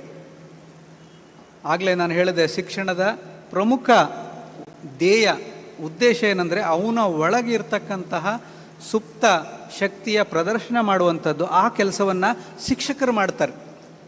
ಆ ಕೆಲಸವನ್ನು ಶಿಕ್ಷಕರು ಮಾಡಲಿಕ್ಕೆ ನಿಮ್ಮ ಸಹಕಾರ ಇರಲಿ. ನಿಮ್ಮ ಸಹಕಾರ ಯಾವ ರೀತಿ ಇರಬೇಕು ಅಂತಂದರೆ, ನಿಮಗೆ ಇಷ್ಟು ವರ್ಷ ಗೊತ್ತಿರತಕ್ಕಂತಹ ಅವರ ಗುಣಗಳು, ಅವಗುಣಗಳು, ವಿಶೇಷತೆಗಳು, ವೀಕ್ನೆಸ್ಗಳು, ಅದನ್ನೆಲ್ಲ ಶಿಕ್ಷಕರ ಜೊತೆಗೆ ನಿಮಗೆ ಮೆಂಟರ್ಸ್ ಅಂತ ಇರ್ತಾರೆ. ಅವ್ರು ಹೇಳಿದ್ರು ಆಲ್ರೆಡಿ 20 ಸ್ಟೂಡೆಂಟ್ಸಿಗೆ ಒಂದು ಟೀಚರ್ನ ಕೊಟ್ಟಿರ್ತೇವೆ ಅಂತ. ಅವರ ಜೊತೆಗೆ ಸಂಪರ್ಕದಲ್ಲಿರಿ, ಅವ್ರ ಜೊತೆಗೆ ರೆಗ್ಯುಲರ್ ಆಗಿ ಮಾತಾಡಿ, ಅವ್ರಿಗೆ ನಿಮ್ಮ ಮನಸ್ಸಿನಾಳದ ಸಂಪೂರ್ಣ ಗೌರವವನ್ನು ಕೊಡಿ. ಯಾರೋ ಒಂದು ಟೀಚರು ಯಂಗ್ಸ್ಟರ್ ಅಪ್ಪ, ಅವ್ರಿಗಿನ್ನೂ ಹೆಚ್ಚು ಅನುಭವ ಇಲ್ಲ, ಎಲ್ಲ ಮಕ್ಕಳ ಕಾಳಜಿ ಬಗ್ಗೆ ಅಷ್ಟೊಂದು ಆಸಕ್ತಿ ಇಲ್ಲ, ಆದರೆ ನೀವು ರೆಗ್ಯುಲರ್ ಆಗಿ ಅವ್ರನ್ನ ಕಾಂಟ್ಯಾಕ್ಟ್ ಮಾಡ್ತಾ ಇದ್ರಿ, ನೋಡಿ ಸರ್ ಇಂಥ ಊರಿಂದ ಇಂಥ ಹುಡುಗ ನಿಮ್ಮ ಸ್ಟೂಡೆಂಟು, ಅವನ ಬಗ್ಗೆ ಅವ್ರ ತಂದೆ ನಾನು ಅಂತ ನೀವು ರೆಗ್ಯುಲರ್ ಆಗಿ ಅವರ ಭೇಟಿ ಮಾಡ್ತಾ ಇದ್ದಾಗ, ಈವನ್ ಈ ವರ್ಷ ಸೇರಿದಂಥ ಅಧ್ಯಾಪಕನಿಗೂ ಏನನ್ಸುತ್ತೆ ಗೊತ್ತಾ, ಈ ಪೋಷಕರು ಅಷ್ಟು ದೂರದ ಊರಿಂದ ಕಾಲ್ ಮಾಡಿ ಪ್ರತಿ ತಿಂಗಳು ನನ್ನನ್ನು ಕೇಳ್ತಾರಲ್ಲ, ಆ ಹುಡುಗ ಯಾರು ನಾನು ನೋಡಬೇಕು, ಆ ಹುಡುಗನ ಬಗ್ಗೆ ನಾನು ಸ್ವಲ್ಪ ಕಾಳಜಿ ತಕ್ಕೊಳ್ಬೇಕು, ಇಲ್ಲದಿದ್ದರೆ ಆ ಪೇರೆಂಟ್ ಬಂದಾಗ ನನಗೆ ಮುಖ ತೋರಿಸ್ಲಿಕ್ಕೆ ಆಗೋದಿಲ್ಲ ಅಂಥೇಳಿ ನಿಮ್ಮ ಕಾಳಜಿ ತಕ್ಕೊಳ್ತೇನೆ. ಅದೇ ನೀವು ನಿಮ್ಮ ಮಗ ಯಾವತ್ತು ಸೇರಿದ ಶುರುವಲ್ಲಿ ಒಂದು ಸರಿ ಬಂದು ಹೋದ್ವಿ ಮತ್ತೆ ಈಚೆ ತಲೆ ಹಾಕಲೇ ಇಲ್ಲ ಅಂತ ಮಾಡ್ಕೊಳ್ಬಾರ್ದು. ನಾವೆಲ್ಲ ಹಾಸ್ಟೆಲ್ಗಳಲ್ಲಿ ಓದ್ತಾ ಇದ್ದೀವಿ. ಹಾಸ್ಟೆಲ್ಗಳಲ್ಲಿ ಈ ಪೇರೆಂಟ್ಸ್ ಮೀಟ್ ಅಂತ ಒಂದು ದಿನ ಫಿಕ್ಸ್ ಮಾಡ್ತಾಯಿದ್ರು. ಆ ಪೇರೆಂಟ್ಸ್ ಮೀಟ್ ಅಂದರೆ ಅವತ್ತೊಂದು ದಿನ ತಿಂಗಳಲ್ಲಿ ಬಂದು ಅವರ ಪೋಷಕರು ಬಂದು ಮಕ್ಕಳನ್ನು ನೋಡ್ಕೊಂಡು ಹೋಗಲಿಕ್ಕೆ. ಯಾವುದೇ ಬಸ್ಸು ಶುರುವಾಗಲಿಕ್ಕೆ 9-10 ಗಂಟೆ ಸ್ಟಾರ್ಟ್, ನಂತರನೇ ಬರೋದು ಬಸ್ಸು ಗೊತ್ತು. ಆದರೆ ನಾವು ಹಾಸ್ಟೆಲಲ್ಲಿ ಇದ್ದಾಗ ಬೆಳಗ್ಗೆ 5:15 ಎದ್ದು ಸ್ನಾನ ಮಾಡಿ ಪೇರೆಂಟ್ಸಿಗೆ ಕಾಯ್ತಾ ಕೂತ್ಕೊಳ್ತಾ ಇದ್ವಿ. ಇವತ್ತು ನನ್ನ ಪೇರೆಂಟ್ಸ್ ಬರ್ತಾರೆ, ಇವತ್ತು ನನ್ನ ಪೇರೆಂಟ್ಸ್ ಬರ್ತಾರೆ ಅಂತ. ಆದರೆ ಎಷ್ಟೋ ಜನರ ಮನೆಯಲ್ಲಿ ಯಾವಾಗೋ ಮಧ್ಯಾಹ್ನ 3 ಗಂಟೆಗೆ ಬರೋದು, ಇನ್ನೊಬ್ರು ಯಾರೋ ಸಾಯಂಕಾಲ 5 ಗಂಟೆಗೆ ಬರೋದು, ಇನ್ನು ಯಾರ್ದೋ ಮನೆಯಲ್ಲಿ ಬರಲೇ ಇಲ್ಲ. ಮರುದಿನ ಯಾಕೆ ಯಾರೂ ಬರಲೇ ಇಲ್ಲ, ಅವಾಗೆಲ್ಲ ಫೋನ್ಗಳು ಇರಲಿಲ್ಲ, ಮತ್ತೆ ಪತ್ರ ಬರೆಯೋದು ಯಾಕೆ ಯಾರೂ ಬರಲೇ ಇಲ್ಲ ಅಂತ. ಎಂಥ ಆನ್ಸರ್ ಸಿಕ್ತಿತ್ತಂದರೆ, ಅಯ್ಯೋ ಪೇರೆಂಟ್ಸ್ ಮೀಟ್ ಇತ್ತಲ್ಲ ನನಗೆ ಮರ್ತೇ ಹೋಯಿತು ಅಂತ ಕೇಳುವಂತಹ ಉತ್ತರಗಳು ಪೋಷಕರಿಂದ ಸಿಗ್ತಾ ಇತ್ತು. ನೀವು ಅಷ್ಟು ಕಡಿಮೆ ಆಸಕ್ತಿ ನಿಮ್ಮ ಮಕ್ಕಳ ವಿಚಾರದಲ್ಲಿ ತಕ್ಕೊಂಡ್ರೆ ಇನ್ನು ಟೀಚರ್ಸು ಎಕ್ಸ್ಟ್ರಾ ಆಸಕ್ತಿ ಹೇಗೆ ತಗೊಳ್ಳಿಕ್ಕಾಗ್ತದೆ ಅಲ್ವಾ? ನಿಮಗೆ ಇದ್ದ ಒಬ್ಬ ಮಗನ ಬಗ್ಗೆ ಆಸಕ್ತಿ ತಗೊಳ್ಳದೆ ಇಲ್ಲಿ 20 ಮಕ್ಕಳ ಜವಾಬ್ದಾರಿಯನ್ನು ತೆಗೆದುಕೊಳ್ತಾ ಇರೋ ಶಿಕ್ಷಕರಿಗೆ ನಿಮ್ಮ ಮಗನ ಬಗ್ಗೆ 1% ಎಕ್ಸ್ಟ್ರಾ ಆಸಕ್ತಿ ತಗೊಳ್ಬೇಕಂದ್ರೆ ನೀವು ಆ 1% ಎಕ್ಸ್ಟ್ರಾ ಆಸಕ್ತಿನ ತೋರಿಸ್ಬೇಕಾಗ್ತದೆ. ಪೋಷಕರು ಶಿಕ್ಷಕರು ಇದು ಆಪೋಸಿಷನ್ ಪಾರ್ಟಿ ರೂಲಿಂಗ್ ಪಾರ್ಟಿ ಅಲ್ಲ. ನಾವಿಬ್ಬರು ಒಟ್ಟಾಗಿ ಕೆಲಸ ಮಾಡಿದರೆ ಮಾತ್ರ ನಮ್ಮ ಮಕ್ಕಳನ್ನು ಒಂದು ದಡಕ್ಕೆ ಸೇರಿಸ್ಬೋದು. ಎಷ್ಟೋ ಮನೆಗಳಲ್ಲಿ ಏನಾಗ್ತಾ ಇದೆ ಅಂದರೆ, ಏನಾದ್ರು ಒಂದು ಸ್ಕೂಲಿಂದ ಒಂದು ಕಂಪ್ಲೇಂಟ್ ಬರಲಿಕ್ಕಿಲ್ಲ, ಮಕ್ಕಳ ಎದುರಲ್ಲೇ ಅವರ ಶಿಕ್ಷಕರನ್ನ ಬೈಲಿಕ್ಕೆ ಶುರು ಮಾಡಿಬಿಡ್ತೇವೆ. ಇವಾಗ ಎಲ್ರಿಗೂ ಸ್ವಾತಂತ್ರ್ಯ, ಯಾರಿಗೂ ಬೈಬೋದು ಅಲ್ವಾ? ನಾವು ನಮ್ಮ ಊರಿನ ಪಂಚಾಯತಿ ಸದಸ್ಯನಿಗೆ ಬೈಬೋದು, ಮುಖ್ಯಮಂತ್ರಿಗೆ ಬೈಬೋದು, ಪ್ರಧಾನಮಂತ್ರಿಗೆ ಬೈಬೋದು, ಯಾರಿಗೆ ಬೇಕಿದ್ರೂ ಬೈಬೋದು ಅಲ್ವಾ? ಇವತ್ತು ಬೈಲಿಕ್ಕೆ ಯಾರು ಹೆಚ್ಚು ಯೋಚನೆ ಮಾಡಬೇಕಾಗೇ ಇಲ್ಲ. ಅಫ್ಕೋರ್ಸ್ ನಮ್ಮ ತಲೆಯಲ್ಲಿ ಎಷ್ಟು ಜ್ಞಾನ ಇರ್ತದೆ ಅಷ್ಟು ಕಡಿಮೆ ಕೆಟ್ಟ ಶಬ್ದಗಳನ್ನು ನಾವು ಬಳಸ್ತೇವೆ. ನಾವು ಕೆಟ್ಟ ಶಬ್ದಗಳನ್ನು ಜಾಸ್ತಿ ಬಳಸಿದಷ್ಟು ಇಡೀ ಊರಿಗೆ ನಮ್ಮ ವ್ಯಕ್ತಿತ್ವ ಏನು ಅಂತ ನಾವು ಪರಿಚಯ ಮಾಡ್ಕೊಳ್ತಾ ಇರ್ತೇವೆ. ಸ್ವಾತಂತ್ರ್ಯ ಇದೆ ಅಂಥೇಳಿ ಎಲ್ಲ ಕಡೆ ಎಲ್ಲರನ್ನೂ ಬೈಯೋಕ್ಕೆ ಹೋಗುವಂಥವ್ರು ಎಲ್ರಿಗೂ ಗೊತ್ತಿರುತ್ತೆ ಅವ್ರ ವ್ಯಕ್ತಿತ್ವ ಇರಲಿ. ಆದರೆ ನಿಮ್ಮ ಮಕ್ಕಳ ಎದುರಲ್ಲಿ ನಿಮ್ಮ ಮಕ್ಕಳ ಶಾಲೆಯ ಶಿಕ್ಷಕರನ್ನು, ವಿದ್ಯಾಸಂಸ್ಥೆಯನ್ನು ಬೈಲಿಕ್ಕೆ ಹೋಗಬೇಡಿ. ನಿಮಗೆ ನೇರವಾಗಿ ಅನ್ನಿಸ್ತಾ ಇದೆ ಇಲ್ಲಿ ಶಿಕ್ಷಕರ ಕೊರತೆ ಎದ್ದು ಕಾಣಿಸ್ತಾ ಇದೆ, ಮ್ಯಾನೇಜ್ಮೆಂಟ್ನಲ್ಲಿ ಏನೋ ಲೋಪದೋಷಗಳು ಕಾಣಿಸ್ತಾ ಇದೆ, ಯು ಆರ್ ರೈಟ್, ನಿಮ್ಮ ಗಮನಕ್ಕೆ ಬಂತು, ನೇರವಾಗಿ ಅದನ್ನು ಫೋನ್ ಮಾಡಿ ಅದಕ್ಕೆ ಸಂಬಂಧಪಟ್ಟಂತಹ ಮ್ಯಾನೇಜ್ಮೆಂಟ್ ವ್ಯವಸ್ಥಾಪನಾ ಮಂಡಳಿಯವರ ಗಮನಕ್ಕೆ ತನ್ನಿ. ಸರ್, ನನ್ನ ಮಗ ಈ ರೀತಿ ತೊಂದರೆ ಅನುಭವಿಸ್ತಾ ಇದ್ದೇನೆ ಹಾಸ್ಟೆಲಲ್ಲಿ, ಅವನಿಗೆ ಶಾಲೆಯಲ್ಲಿ ಇಂತಹ ಸಬ್ಜೆಕ್ಟಿನ ಟೀಚರು ಅವನ ಇಂಟ್ರೆಸ್ಟಿಗೆ ತಕ್ಕ ಹಾಗೆ ಇನ್ನೂ ಪಾಠ ಮಾಡ್ತಾ ಇಲ್ಲ ಅಂತ ಅನ್ನಿಸ್ತಾ ಇದೆ, ನಂದು ಕಂಪ್ಲೇಂಟ್ ಇಲ್ಲ, ಬಟ್ ಇದನ್ನು ಇಂಪ್ರೂವ್ ಮಾಡಿಕೊಂಡ್ರೆ ಒಳ್ಳೆಯದು. ನೋಡಿ, ಕಳೆದ ವಾರದಲ್ಲಿ ಈ ಸಬ್ಜೆಕ್ಟ್ ಪಾಠಗಳಾಗಿಲ್ಲ ಅಂತೆ. ಖಂಡಿತವಾಗಿ ನೀವು ನೇರವಾಗಿ ಅದನ್ನು ವ್ಯವಸ್ಥಾಪನಾ ಮಂಡಳ ಗಮನಕ್ಕೆ ತರೋದು ತುಂಬ ಮುಖ್ಯ. ಇಲ್ಲ ಅಂತ ನಾನು ಹೇಳೋದಿಲ್ಲ. ಆದರೆ ಮಕ್ಕಳ ಎದುರಲ್ಲೇ ನಾವು ಅವರ ಶಿಕ್ಷಕರನ್ನ ಏಕವಚನದಲ್ಲಿ ಮಾತಾಡುವಂಥದ್ದು, ಅವ್ರನ್ನ ಕೆಳಗೆ ಹಾಕಿ ಮಾತಾಡುವಂಥದ್ದು. ನಾನು PhD ಹೋಲ್ಡರ್ ಇರ್ಬೋದು, ನಮ್ಮ ಮಗುವಿಗೆ ಪಾಠ ಮಾಡ್ತಾ ಇರ್ತಕ್ಕಂಥ ಯುವ ಶಿಕ್ಷಕ ನನಗಿಂತ ಎಜುಕೇಷನ್ ಕ್ವಾಲಿಫಿಕೇಷನ್ ಕಡಿಮೆ ಇರ್ಬೋದು. ಹಾಗಂತ ನಾನು ಮಗುವಿನ ಎದುರಲ್ಲಿ ಅವನೇನೋ ತಪ್ಪು ಪಾಠ ಮಾಡಿದ ನನಗೆ ಅವನಿಗೆ ನಾಳೆ ಕ್ವಶನ್ ಮಾಡ್ತೀನಿ ಅನ್ನೋ ರೀತಿ ದಾಟಿಯಲ್ಲಿ ಇರಬಾರ್ದು. ನಿಮ್ಮ ಮಗುವಿನ ಮನಸ್ಸಿನಲ್ಲಿ ಅವರ ಶಿಕ್ಷಕನ ಬಗ್ಗೆ, ಅವರ ಶಿಕ್ಷಕಿ ಬಗ್ಗೆ ಗೌರವ ಇರಲೇಬೇಕು. ಅದು ನಿಮ್ಮ ಮಗುವಿನ ಒಳಿತಿಗೆ. ಹಾಗಾಗಿ ನಾವು ಶಿಕ್ಷಕರು ಮತ್ತು ಪೋಷಕರು ಒಟ್ಟೊಟ್ಟಾಗಿ ಕೆಲಸ ಮಾಡಬೇಕು. ಅಬ್ದುಲ್ ಕಲಾಂ ಅವರು ಒಂದು ಕಡೆ ಮಾತು ಹೇಳ್ತಾರೆ, ನನ್ನ ದೇಶಕ್ಕೇನಾದರೂ ಸುಭದ್ರವಾದ ಭವಿಷ್ಯ ಇದೆ ಅಂತಾದರೆ, ಒಂದು ಭ್ರಷ್ಟಾಚಾರ ರಹಿತ ದೇಶವನ್ನು ಕಟ್ಟುವ, ಸಮಾಜವನ್ನು ಕಟ್ಟುವ ಉದ್ದೇಶ ಏನಾದ್ರು ಇದ್ದರೆ ಅದು ಕೇವಲ 3 ಜನರಲ್ಲಿ ಮಾತ್ರ, 3 ಜನರ ಕೈಯಲ್ಲಿ ಮಾತ್ರ ಇದೆ ಅಂತ ಹೇಳ್ತಾರೆ ಅವರು. ಯಾರು 3 ಜನರು? ತಂದೆ, ತಾಯಿ ಮತ್ತು ಶಿಕ್ಷಕ. ಅವರು ಯಾರು ಮಂತ್ರಿ ಕೈಯಲ್ಲಿದೆ ಹೇಳಲಿಲ್ಲ, ಎಜುಕೇಷನ್ ಮಿನಿಸ್ಟರ್ ಕೈಯಲ್ಲಿದೆ ಹೇಳಲಿಲ್ಲ, ಮುಖ್ಯಮಂತ್ರಿ ಕೈಯಲ್ಲಿದೆ ಹೇಳಲಿಲ್ಲ, ಪ್ರಧಾನಮಂತ್ರಿ ಕೈಯಲ್ಲಿದೆ ಹೇಳಲಿಲ್ಲ. ಅವರು ಈ ದೇಶದ ಭವಿಷ್ಯ ಯಾರ ಕೈಯಲ್ಲಿದೆ ಅಂದರೆ ಒಂದು ತಂದೆ, ಒಂದು ತಾಯಿ, ಒಂದು ಶಿಕ್ಷಕ. ಈ 3 ಜನ ಒಟ್ಟಿಗೆ ಕೆಲಸ ಮಾಡಬೇಕು. ಅದು ಮಗುವಿನ ಭವಿಷ್ಯಕ್ಕೆ ಸಹಾಯ ಮಾಡ್ತದೆ ಅಂಥೇಳಿ ನಾನು ಹೇಳಿದ್ದಲ್ಲ, ಅಬ್ದುಲ್ ಕಲಾಂ ಅವರು ಹೇಳಿದರು. ಆದರೆ ನಾವು ಸಮನಾದ ಜವಾಬ್ದಾರಿಯನ್ನು ತಗೊಳ್ತಾ ಇದ್ದೀವ? ಎಷ್ಟೋ ಮನೆಗಳಲ್ಲಿ ಎಜುಕೇಷನು ಸ್ಕೂಲ್ ರಿಲೇಟೆಡ್ ಅಂದರೆ ಇಲ್ಲ ಅಮ್ಮನೇ ನೋಡ್ಕೊಳ್ಬೇಕು, ಅಪ್ಪನಿಗೆ ಮಗ ಯಾವ ಕ್ಲಾಸಲ್ಲಿ ಇದ್ದಾನೆ ಗೊತ್ತಿಲ್ಲ, ಇಲ್ಲ ಅಪ್ಪನೇ ಯಾವಾಗಲೂ ಸ್ಕೂಲಿಗೆ ಹೋಗಬೇಕು, ಕ್ಲಾಸ್ ಟೀಚರ್ ಹತ್ರ ಮಾತಾಡಬೇಕು, ಆಸ್ಪತ್ರೆ ವಿಷಯ ಇದ್ರೆ ಅಪ್ಪನೇ ಹೋಗಬೇಕು, ಅಮ್ಮನಿಗೆ ಮಗು ಯಾವ ಮಾತ್ರೆ ತಗೊಳ್ತಿದ್ದಾನೆ ಹೆಸರು ಗೊತ್ತಿಲ್ಲ. ಆಗಬಾರ್ದು. ಮಗುವಿನ ಸಂಪೂರ್ಣ ಜವಾಬ್ದಾರಿಯಲ್ಲಿ we should take full responsibility. ಅದೇನೋ ಅವ್ರ ಅಮ್ಮನಿಗೆ ಗೊತ್ತು, ನಂಗೆ ಗೊತ್ತಿಲ್ಲ ಅನ್ನುವ ನೆಪವನ್ನು ಹೇಳಲೇ ಕೂಡದು. ಎಷ್ಟು ವಿಚಿತ್ರ ಅಂದರೆ ಕೆಲವೊಂದು ಬಾರಿ ಕೆಲವೊಂದು ಘಟನೆಗಳನ್ನು ನಾವು ನೋಡ್ತೇವೆ. ಒಂದು ಮನೆಯಲ್ಲಿ ಎರಡು ಮಕ್ಕಳು ಈ ತಂದೆ ತಾಯಿಗಳ ವೈಮನಸ್ಸು ಮನಸ್ತಾಪಗಳು ಯಾವ ಮಟ್ಟಕ್ಕಿರುತ್ತೆ ಅಂದರೆ ಅವರು ಡಿವೈಡ್ ಮಾಡ್ಕೊಳ್ತಾರೆ. ದೊಡ್ಡ ಮಗ ನನ್ನ ಜವಾಬ್ದಾರಿ, ಸಣ್ಣ ಮಗ ನಿನ್ನ ಜವಾಬ್ದಾರಿ. ವೈರಿಗಳ ಹಾಗೆ.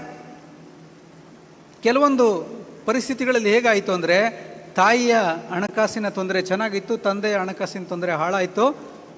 ತಂದೆ ಈ ದೊಡ್ಡ ಮಗುವಿನ ಜವಾಬ್ದಾರಿ ನೋಡ್ಕೊಳ್ತಾ ಇದ್ರು, ಫೀಸ್ ಕಟ್ತಾ ಇಲ್ಲ, ಮೆಸ್ ಬಿಲ್ ಕಟ್ತಾ ಇಲ್ಲ, ಹಾಸ್ಟೆಲ್ ಫೀಸ್ ಕಟ್ತಾ ಇಲ್ಲ.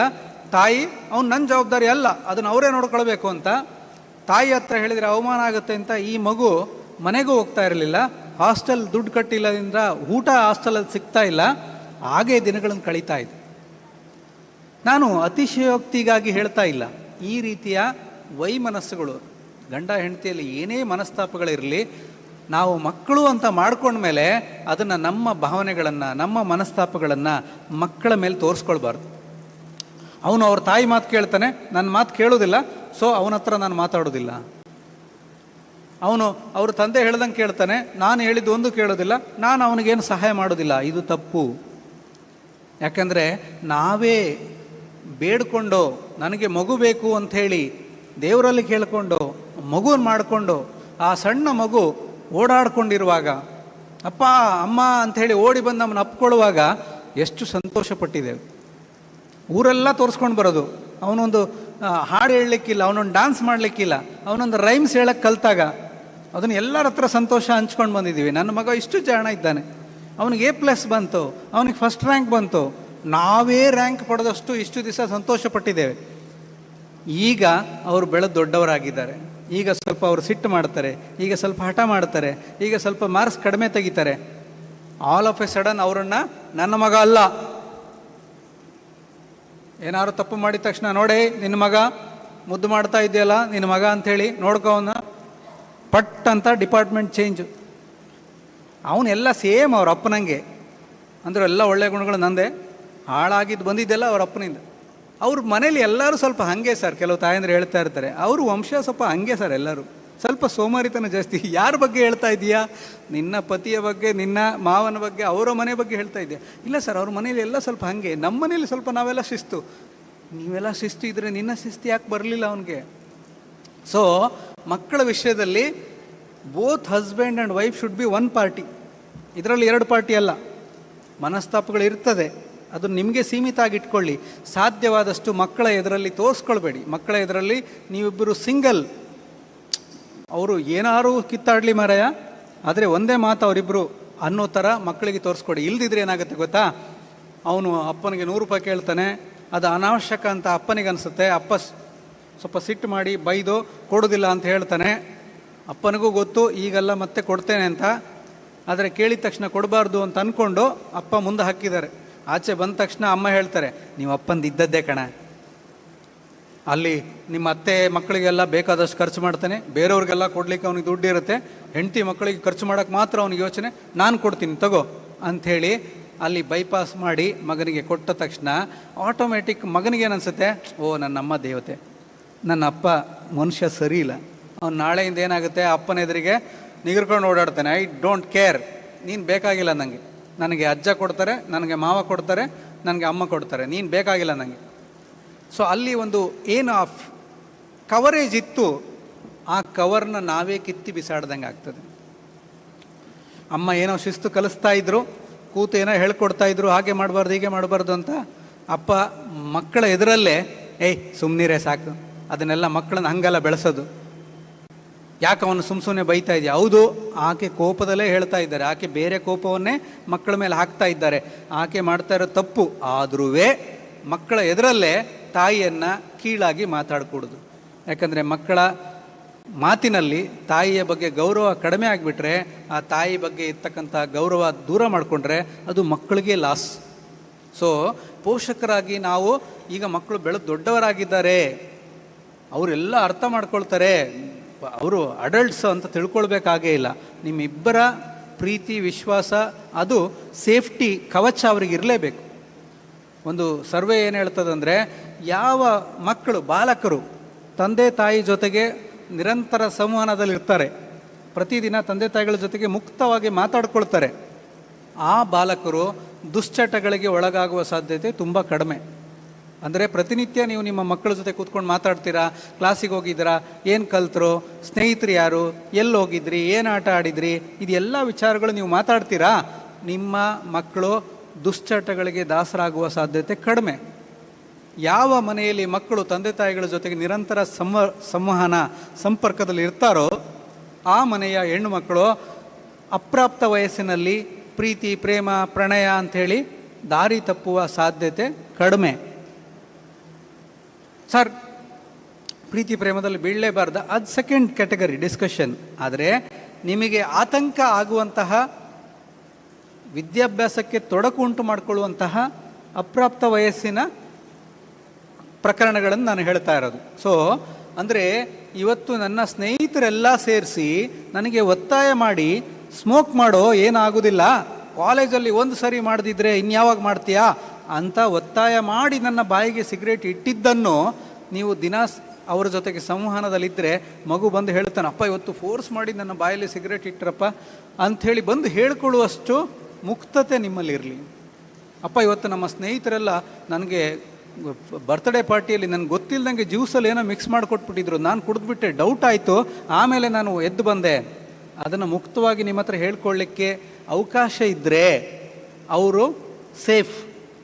ಇಲ್ದಿದ್ರೆ ಏನಾಗುತ್ತೆ ಅಂದರೆ, ಅವನು ಇವತ್ತು ಸಿಗರೇಟ್ ಸೇದಿದ್ದು ಮನೆಗೆ ಬಂದು ಅಮ್ಮನ ಹತ್ರ ಹೇಳಬೇಕು ಅಂತ ಬಂದ, ಅಮ್ಮ ನನ್ನ ಸ್ನೇಹಿತರೆಲ್ಲ ಒತ್ತಾಯ ಮಾಡಿ ಸಿಗರೇಟ್ ಸೇದಿಸಿದ್ರು ಅಂತ, ಅಲ್ಲಿ ಮನೆಯಲ್ಲಿ ಕುರುಕ್ಷೇತ್ರ ನಡೀತಾ ಇದೆ, ಜೋರಾಗಿ ಶಬ್ದ ಆಗ್ತಾ ಇದೆ, ಪಾತ್ರೆ ಶಬ್ದ, ಡೋರ್ ಶಬ್ದ ಆಗ್ತಾ ಇದೆ, ಒಬ್ರಿಗೊಬ್ರು ಜಗಳ ಮಾಡ್ಕೊಳ್ತಾ ಇದ್ದಾರೆ. ಈ ಟೈಮಲ್ಲಿ ಏನಾದರೂ ನಾನು ಸಿಗರೇಟ್ ಸೇದಿದ್ದು ಹೇಳಿದರೆ ಅಲ್ಲಿ ಇರುವ ಎಲ್ಲ ಕೋಪ ಎಲ್ಲ ನನ್ನ ಮೇಲೆ ಬರ್ತದೆ ಅಂತ ಈ ಹೈಡ್ಸ್. ಆವಾಗ ಏನಾಗ್ತದೆ, ಅವನು ಕಾಲೇಜಲ್ಲಿ ಸಿಗರೇಟ್ ಸೇದ್ತಾ ಇರುವ ವಿಷಯ ನಿಮಗೆ ಗೊತ್ತಾಗುವಾಗ 3 ವರ್ಷ ಕಳೀತದೆ. ಡೇ 1 ಗೊತ್ತಾಗುವಂಥದ್ದು 3 ವರ್ಷದ ನಂತರ ನಿಮಗೆ ಗೊತ್ತಾಗುತ್ತೆ. ನಿಮಗೆ ಆಘಾತ, ಅಯ್ಯೋ ನನ್ನ ಮಗ ಚೆನ್ನಾಗಿ ಓದಲಿ ಅಂತ ನಾನು ಕಳಿಸಿದ್ದೆ, ಅವನು ಹೋಗಿ ಸಿಗರೇಟ್ ಸೇದೋದು ಕಲ್ತ್ಕೊಂಡು ಬಂದಿದ್ದಾನೆ ಅಂತ. ಆ್ಯಕ್ಚುಲಿ ಹದಿಹರೆಯದಲ್ಲಿ ಕುತೂಹಲ ಇತ್ತು, ಎಕ್ಸ್ಪೆರಿಮೆಂಟೇಷನ್ ಗುಣ ಇತ್ತು, ಪಿಯರ್ ಪ್ರೆಷರ್ ಸ್ನೇಹಿತರ ಒತ್ತಡ ಇತ್ತು. ಇವೆಲ್ಲ ಇದ್ದ ಮೇಲೆ ಅವನು ಕಾಲೇಜಲ್ಲಿ ಸ್ಮೋಕ್ ಮಾಡುವ, ತಂಬಾಕು ಹಾಕುವ, ಬಿಯರ್ ಕುಡಿಯುವ ಎಲ್ಲ ಅವಕಾಶಗಳು ಇದೆ ಅಂತ ನಾನು ದೂರದೃಷ್ಟಿಯಿಂದ ಅವನನ್ನು ಕಾಪಾಡಬೇಕಿತ್ತು. ಹಾಗಂತ ಪ್ರತಿದಿನ ಮಕ್ಕಳನ್ನು ಡೌಟ್ ಮಾಡೋದು ಬೇಡ. ನೋಡಪ್ಪ ನಾಳೆ ಎಲ್ಲ ನಮಗೆ ಕೆಟ್ಟ ಹೆಸರು ತರಬೇಡ, ನೋಡಪ್ಪ ನಾಳೆ ಎಲ್ಲ ಕುಡಿಲಿಕ್ಕೆಲ್ಲ ಹೋಗಬೇಡ, ಅಲ್ಲ ನೀನೇನು ಸ್ಮೋಕ್ ಮಾಡ್ತಿಲ್ಲ ತಾನೇ ಅಂತೇಳಿ ಪ್ರತಿದಿನ ಅನುಮಾನದಿಂದ ಅವ್ರು ನೋಡಬೇಕಾಗಿಲ್ಲ. 2 ವಿಚಾರ, ಅವ್ರ ಮೇಲೆ ನಿಮ್ಮ ಜಾಸೂಸಿ ಬೇಡ, ಜಾಸೂಸಿ ಅಂದರೆ ಗೂಢಚಾರಿಕೆ ಬೇಡ. ಹಾಗಂತ ನಿಮ್ಮ ಕಾಳಜಿಯ ಕಣ್ಣು ಕೂಡ ಅವ್ರ ಮೇಲೆ ಇರಬೇಕು. ನನ್ನ ಅಪ್ಪನಿಗೆಲ್ಲ ಲೆಕ್ಚರ್ಸ್ ಪರಿಚಯ ಮಾರೆ, ನಾನೆಲ್ಲ ಬಾಲ ಬಿಚ್ಚಲಿಕ್ಕಿಲ್ಲ, ಸಡನ್ನಾಗಿ ನೆನೆಸ್ಕೊಂಡು ಮೊನ್ನೆ ನೋಡಿದರೆ ಬೆಳಗ್ಗೆ ಎದ್ದು ಬಂದುಬಿಟ್ಟಿದ್ದಾರೆ. ನಾನೇನು ಹೇಳಿದೆ, ಸರ್ಪ್ರೈಸ್, ಅಯ್ಯೋ ನನಗೆ ಒಂಚೂರು ಪುತ್ತೂರು ಕ್ರಾಸಾಗಿ ಹೋಗೋಕ್ಕೆ ಕೆಲಸ ಇತ್ತು, ಹೇಗೂ ಆಚೆ ಹೋಗ್ತಾ ಇದ್ದೀನಲ್ಲ, ನಿನ್ನನ್ನೊಮ್ಮೆ ನೋಡ್ಕೊಂಡು ಹೋಗೋಣ ಅಂತ ಬಂದುಬಿಟ್ಟೆ. ನೀವು ಬಂದಿದ್ದೀರ ಸರ್ಪ್ರೈಸ್ ಆಗಿ, ಮಗನಿಗೆ ಸರ್ಪ್ರೈಸು. ಆ ಸರ್ಪ್ರೈಸ್ ಏನು ಮಾಡುತ್ತೆ ಅವನಿಗೆ, ನನ್ನಪ್ಪ ಯಾವಾಗ ನೆನೆಸ್ಕೊಂಡಾಗ ಬರ್ತಾರೆ ಗೊತ್ತಿಲ್ಲ ಮಾರಾಯ, ಶಾಲೆ ಕ್ಲಾಸ್ ತಪ್ಪಿಸೋಂಗಿಲ್ಲ, ಪ್ರಾಜೆಕ್ಟ್ ವರ್ಕ್ ತಪ್ಪಿಸ್ಕೊಳ್ಳೋಂಗಿಲ್ಲ, ಟೀಚರ್ಸಿಗೆ ನಾನು ಏನೋ ಸುಳ್ಳು ಹೇಳಿ ಮನೆಗೆ ಹೋಗಿದ್ದೀನಿ ಅಂತ ಹೇಳಲಿಕ್ಕಿಲ್ಲ. ಸೊ ಯಾವಾಗ ಬೇಕಿದ್ರೂ ಅವರು ಬಂದು ಬಿಡ್ಬೋದು ಅನ್ನೋ. ಸೊ ಈ ರೀತಿಯ ಕಾಳಜಿಯ ಕಣ್ಣು ನಿಮ್ಮ ಮಕ್ಕಳ ಮೇಲೆ ಇರಲಿ. ಅವ್ರ ಜೊತೆಗೆ ಸಂಪರ್ಕದಲ್ಲಿರಿ. ನಿಮಗೆ ಫೋನ್ ಮಾಡುವ ಸಂಪರ್ಕ ಇದೆಯಾ, ಪತ್ರ ಬರೆಯೋ ಸಂಪರ್ಕ ಇದೆಯಾ, ಯಾವುದಿದೆ ಅದನ್ನು ಬಳಸ್ಕೊಳ್ಳಿ. ಮಕ್ಕಳಿಗೆ ಪತ್ರ ಬರೀರಿ. ಈಗ ನೋಡಿ, ಪ್ರತಿದಿನ ಮಗು, ಇವರೆಲ್ಲ ಹಾಸ್ಟೆಲಲ್ಲಿರುವ ಮಕ್ಕಳು, ಎಲ್ಲ ಹಾಸ್ಟೆಲಲ್ಲಿರುವ ಮಕ್ಕಳು, ಪೋಷಕರು ಎಲ್ಲರೂ ಇದ್ದಾರೆ, ಒಟ್ಟಿಗೆ ಇದ್ದಾರೆ. ಓಕೆ, ಈಗ ಪ್ರತಿದಿನ ಶಾಲೆಗೆ ಹೋಗಿ ಮಗು ಮನೆಗೆ ಬಂದ, ನಾನೇನು ಹೆಚ್ಚು ತಲೆ ಕೆಡಿಸ್ಕೊಳ್ಳಿಲ್ಲ, ಮಗು ಸೇಫಾಗಿ ಮನೆಗೆ ಬಂದ, ನನಗೆ ಗೊತ್ತು ಮಗು ಖುಷಿಯಾಗಿ ಮನೆಗೆ ಬಂದಿದ್ದಾನೆ. ನನಗೆ ಮಗನ ಮುಖದಲ್ಲಿ ಕಾಂತಿ ಇದೆ, ಮಗು ಒಂದು ಶಾಲೆ ಬಗ್ಗೆ ಒಳ್ಳೆ ಮಾತುಗಳನ್ನು ಹೇಳ್ತಾ ಇದ್ದಾನೆ. ಇದೆಲ್ಲ ನಿಮ್ಮ ಲಕ್. ಎಷ್ಟೋ ಪೋಷಕರಿಗೆ ಪ್ರತಿನಿತ್ಯ ಮಕ್ಕಳನ್ನು ನೋಡುವ ಅವಕಾಶ ಇಲ್ಲ. ಅವರು ಹಾಸ್ಟೆಲಲ್ಲಿದ್ದಾರೆ ಮಕ್ಕಳು. ಇವತ್ತು ಅವನು ಶಾಲೆಗೆ ಖುಷಿಯಾಗಿ ಹೋದ್ನಾ? ಇಲ್ಲ. ಅವನಿಗೆ ಕ್ಲಾಸಲ್ಲಿ ಇವತ್ತು ಸಂತೋಷವಾಗಿ ಕಲೀಲಿಕ್ಕೆ ಅವಕಾಶ ಸಿಗ್ತಾ? ಅವಮಾನ ಆಯಿತಾ? ಅವನ ಸ್ನೇಹಿತರು ಇವನಿಗೆ ಸಹಾಯ ಮಾಡೋರಿದ್ದಾರಾ ಅಥವಾ ಬುಲ್ಲಿಂಗ್ ಮಾಡೋರಿದ್ದಾರಾ? ಇವತ್ತು ರಾತ್ರಿ ಅವನು ನಿದ್ದೆ ಮಾಡಿದ್ನೋ ಇಲ್ವೋ? ಹಾಸ್ಟೆಲಲ್ಲೇ ಅವನು ಸರಿಯಾಗಿ ಊಟ ಮಾಡ್ತಾ ಇದ್ದಾನೋ ಇಲ್ವೋ? ಇದೆಲ್ಲ ಗೊತ್ತಿಲ್ಲದಂತಹ ಪೋಷಕರಿಗೆ ಈಗ ಹೇಳಿ, ಮಕ್ಕಳು ನಿಮ್ಮ ಜೊತೆಗಿದ್ದಾಗ ಜವಾಬ್ದಾರಿ ಜಾಸ್ತಿ ಇತ್ತಾ, ಅವರು ದೂರ ಇದ್ದಾಗ ನಿಮ್ಮ ಜವಾಬ್ದಾರಿ ಜಾಸ್ತಿ ಆಗಬೇಕಾ? ನಾವು ಅಂದ್ಕೊಂಡ್ವಿ ಅವ್ನ ತಲೆನೋವು ಬೇಡ ಅಂತೇಳಿ ಹಾಸ್ಟೆಲ್ಗೆ ಹಾಕಿ ಬಂದುಬಿಟ್ಟಿದ್ವಿ. ಅಲ್ಲಿ ವಾರ್ಡನ್ ಸ್ಟ್ರಿಕ್ಟ್ ಇದ್ದಾರೆ. ಅವ್ರಿಗೆ ಸರ್ ನಿಮ್ಮ ಹುಡುಗಿಗೆ ಮಗುನ ಹಾಕ್ಬಿಟ್ಟಿದ್ದೀವಿ, ಇನ್ನು ನಿಮ್ಮದೇ ಅಂತ ಹೇಳಿ ಬಂದುಬಿಟ್ಟಿದ್ದೀವಿ, ಇನ್ನು ಆರಾಮ್ ನಿದ್ದೆ ಮಾಡ್ತೀನಿ ನಾನು. ನೋ, ನಮ್ಮ ಮಗು ನಮ್ಮ ಜೊತೆಗಿದ್ದಷ್ಟು ದಿನ ಜವಾಬ್ದಾರಿ ನಮ್ಮದಿತ್ತು. ಈಗ ದೂರ ಹಾಕಿದ್ದೇವೆ, ನಮ್ಮ ಜವಾಬ್ದಾರಿ ಹೆಚ್ಚಿದೆ. ಯಾಕೆಂದರೆ ನಾನು ಪ್ರತಿನಿತ್ಯ ಮಗು ಖುಷಿಯಾಗಿದೆಯಾ, ಚೆನ್ನಾಗಿ ಕಲಿತಾ ಇದೆಯಾ, ನಿನಗೇನಾದ್ರು ತೊಂದರೆಗಳಿದೆಯಾ, ಆರೋಗ್ಯದ ಸಮಸ್ಯೆಗಳಿದೆಯಾ, ಇದನ್ನೆಲ್ಲ ಕೇಳಲಿಕ್ಕೆ ನಾನಿಲ್ಲ ಅವರ ಜೊತೆಗೆ. ಹಾಗಾಗಿ ನಾನು ಸಿಕ್ಕ ಅಲ್ಪ ಸಮಯದಲ್ಲಿ, ನಾನು 3 ದಿನಕ್ಕೊಮ್ಮೆ ಫೋನ್ ಮಾಡ್ತೇನಾ, ವಾರಕ್ಕೊಮ್ಮೆ ಫೋನ್ ಮಾಡ್ತೇನಾ, ವಾರಕ್ಕೊಂದು ಪತ್ರ ಬರಿತೇನಾ, ಆ ಸಂಪರ್ಕದಲ್ಲೇ ನನ್ನ ಎಲ್ಲ ಕಾಳಜಿಯನ್ನು ಮಗುವಿಗೆ ತೋರಿಸ್ಬೇಕು. ನೋಡು, ಮೊನ್ನೆ ಹಬ್ಬದ ದಿನ ಸ್ವೀಟ್ ಮಾಡಿದ್ವಿ, ನಿನಗಿಷ್ಟ ಅಲ್ಲ, ತುಂಬ ನಿನ್ನನ್ನು ಜ್ಞಾಪಿಸ್ಕೊಂಡ್ವಿ. ಮೊನ್ನೆ ಚಿಕ್ಕಪ್ಪ ಊರಿಂದ ಬಂದಿದ್ರು, ಬಂದ ತಕ್ಷಣ ನಿನ್ನನ್ನೇ ಕೇಳಿದರು. ನಾನು ನಿನ್ನ ರೂಮಿಗೆ ಹೋದಾಗೆಲ್ಲ ನಿನ್ನದೇ ನೆನಪಾಗ್ತದೆ, ನೀನು ಚೆನ್ನಾಗಿದ್ದೀಯಲ್ಲ ಅಲ್ಲಿ. ಅಂದರೆ ನನ್ನನ್ನು ಬಿಟ್ಟು ಇವರೆಲ್ಲರೂ ಆರಾಮಾಗಿದ್ದಾರೆ ಅಂತ ಅವ್ರು ಅಂದ್ಕೊಳ್ಳೋದು ಬೇಡ. ಹಾಸ್ಟೆಲಲ್ಲಿ ನನ್ನ ಅಪ್ಪ ಅಮ್ಮ ನನ್ನನ್ನು ಎಷ್ಟು ಮಿಸ್ ಮಾಡ್ಕೊಳ್ತಾ ಇದ್ದಾರೆ, ಪ್ರತಿನಿತ್ಯ ನನ್ನ ತಂದೆ ತಾಯಿ ನನ್ನನ್ನು ಜ್ಞಾಪಿಸ್ಕೊಳ್ತಾ ಇದ್ದಾರಲ್ಲ ಅಂಥೇಳಿ ಆ ದೂರ ಇರುವ ಸಂಬಂಧವನ್ನು ನಿಮ್ಮ ಮಾತುಗಳಲ್ಲಿ, ನಿಮ್ಮ ಪತ್ರಗಳಲ್ಲಿ ನೀವು ಬೆಸಿಬೇಕು. ಈಗ ಬೆಸೆಯುವುದರಿಂದ ಏನಾಗ್ತದೆ, ಅವರನ್ನು ಆಕರ್ಷಣೆ ಮಾಡುವಂತಹ ಹೊರ ಜಗತ್ತಿನ, ಅಂಧಕಾರದ ಜಗತ್ತಿನ ಶಕ್ತಿಗಳಿಗೆ ಸಾಧ್ಯ ಆಗುವುದಿಲ್ಲ.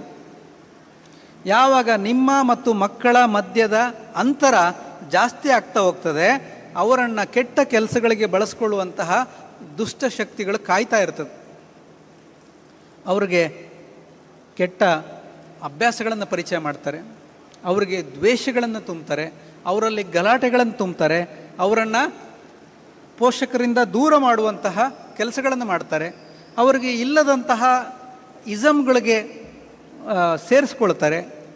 ನಮ್ಮ ಮುಗ್ಧ ಮಕ್ಕಳು ನಮ್ಮ ಜೊತೆಗೆ ಬೆಳೀತಾ ಇದ್ದವ್ರು ಏನಾಗ್ತದೆ, ನಮ್ಮಿಂದ ದೂರ ದೂರ ದೂರ ಹೋಗ್ತಾರೆ. ಯಾವಾಗ ಮಕ್ಕಳು ನಮ್ಮ ಕೈ ಮೀರಿ ಹೋಗ್ತಿದ್ದಾರೆ ನಮಗನ್ಸುತ್ತೆ, ನಾವು ಕೋಪದಲ್ಲಿ ಮೊದಲು ಅವ್ರನ್ನ ಪನಿಷ್ ಮಾಡೋಕ್ಕೆ ಹೋಗ್ತೀವಿ, ಮೊದಲು ಅವ್ರನ್ನ ಮನೆಯಿಂದ ಹೊರಗೆ ಹಾಕಬೇಕು, ಮೊದಲು ಅವ್ರನ್ನ ಹೊಡಿಬೇಕು, ಹೊಡೆದು ಬಿಡ್ದು ಬುದ್ಧಿ ಕಲಿಸ್ಬೇಕು ಅಂತ ಹೊರಡ್ತೇವೆ. ಆದರೆ ಇವತ್ತು ಕೈ ಮೀರಿ ಹೋಗುವಂಥ ಪರಿಸ್ಥಿತಿಯನ್ನು ತಂದುಕೊಂಡಿದ್ದು ನಾವೇ. ನಮಗೆ ಗೊತ್ತಾಗ್ತಾ ಇತ್ತು ಯಾವಾಗ ಮಗ ನಮ್ಮ ಜೊತೆಗೆ ಹೆಚ್ಚು ಮಾತಾಡ್ತಾ ಇಲ್ಲ, ಅವನು ಊಟಕ್ಕೆ ಕೂತ್ರೆ ನಮ್ಮ ಮುಖಕ್ಕೆ ಮುಖ ಕೊಟ್ಟು ಮಾತಾಡೋದಿಲ್ಲ, ಅವನು ಮನೆಗೆ ಬಂದ ತಕ್ಷಣ ಅವನು ಕೋಣೆಗೆ ಹೋಗಿ ಸೇರಿಕೊಂಡ್ರೆ ಹೊರಗೆ ಬರೋದೇ ಇಲ್ಲ.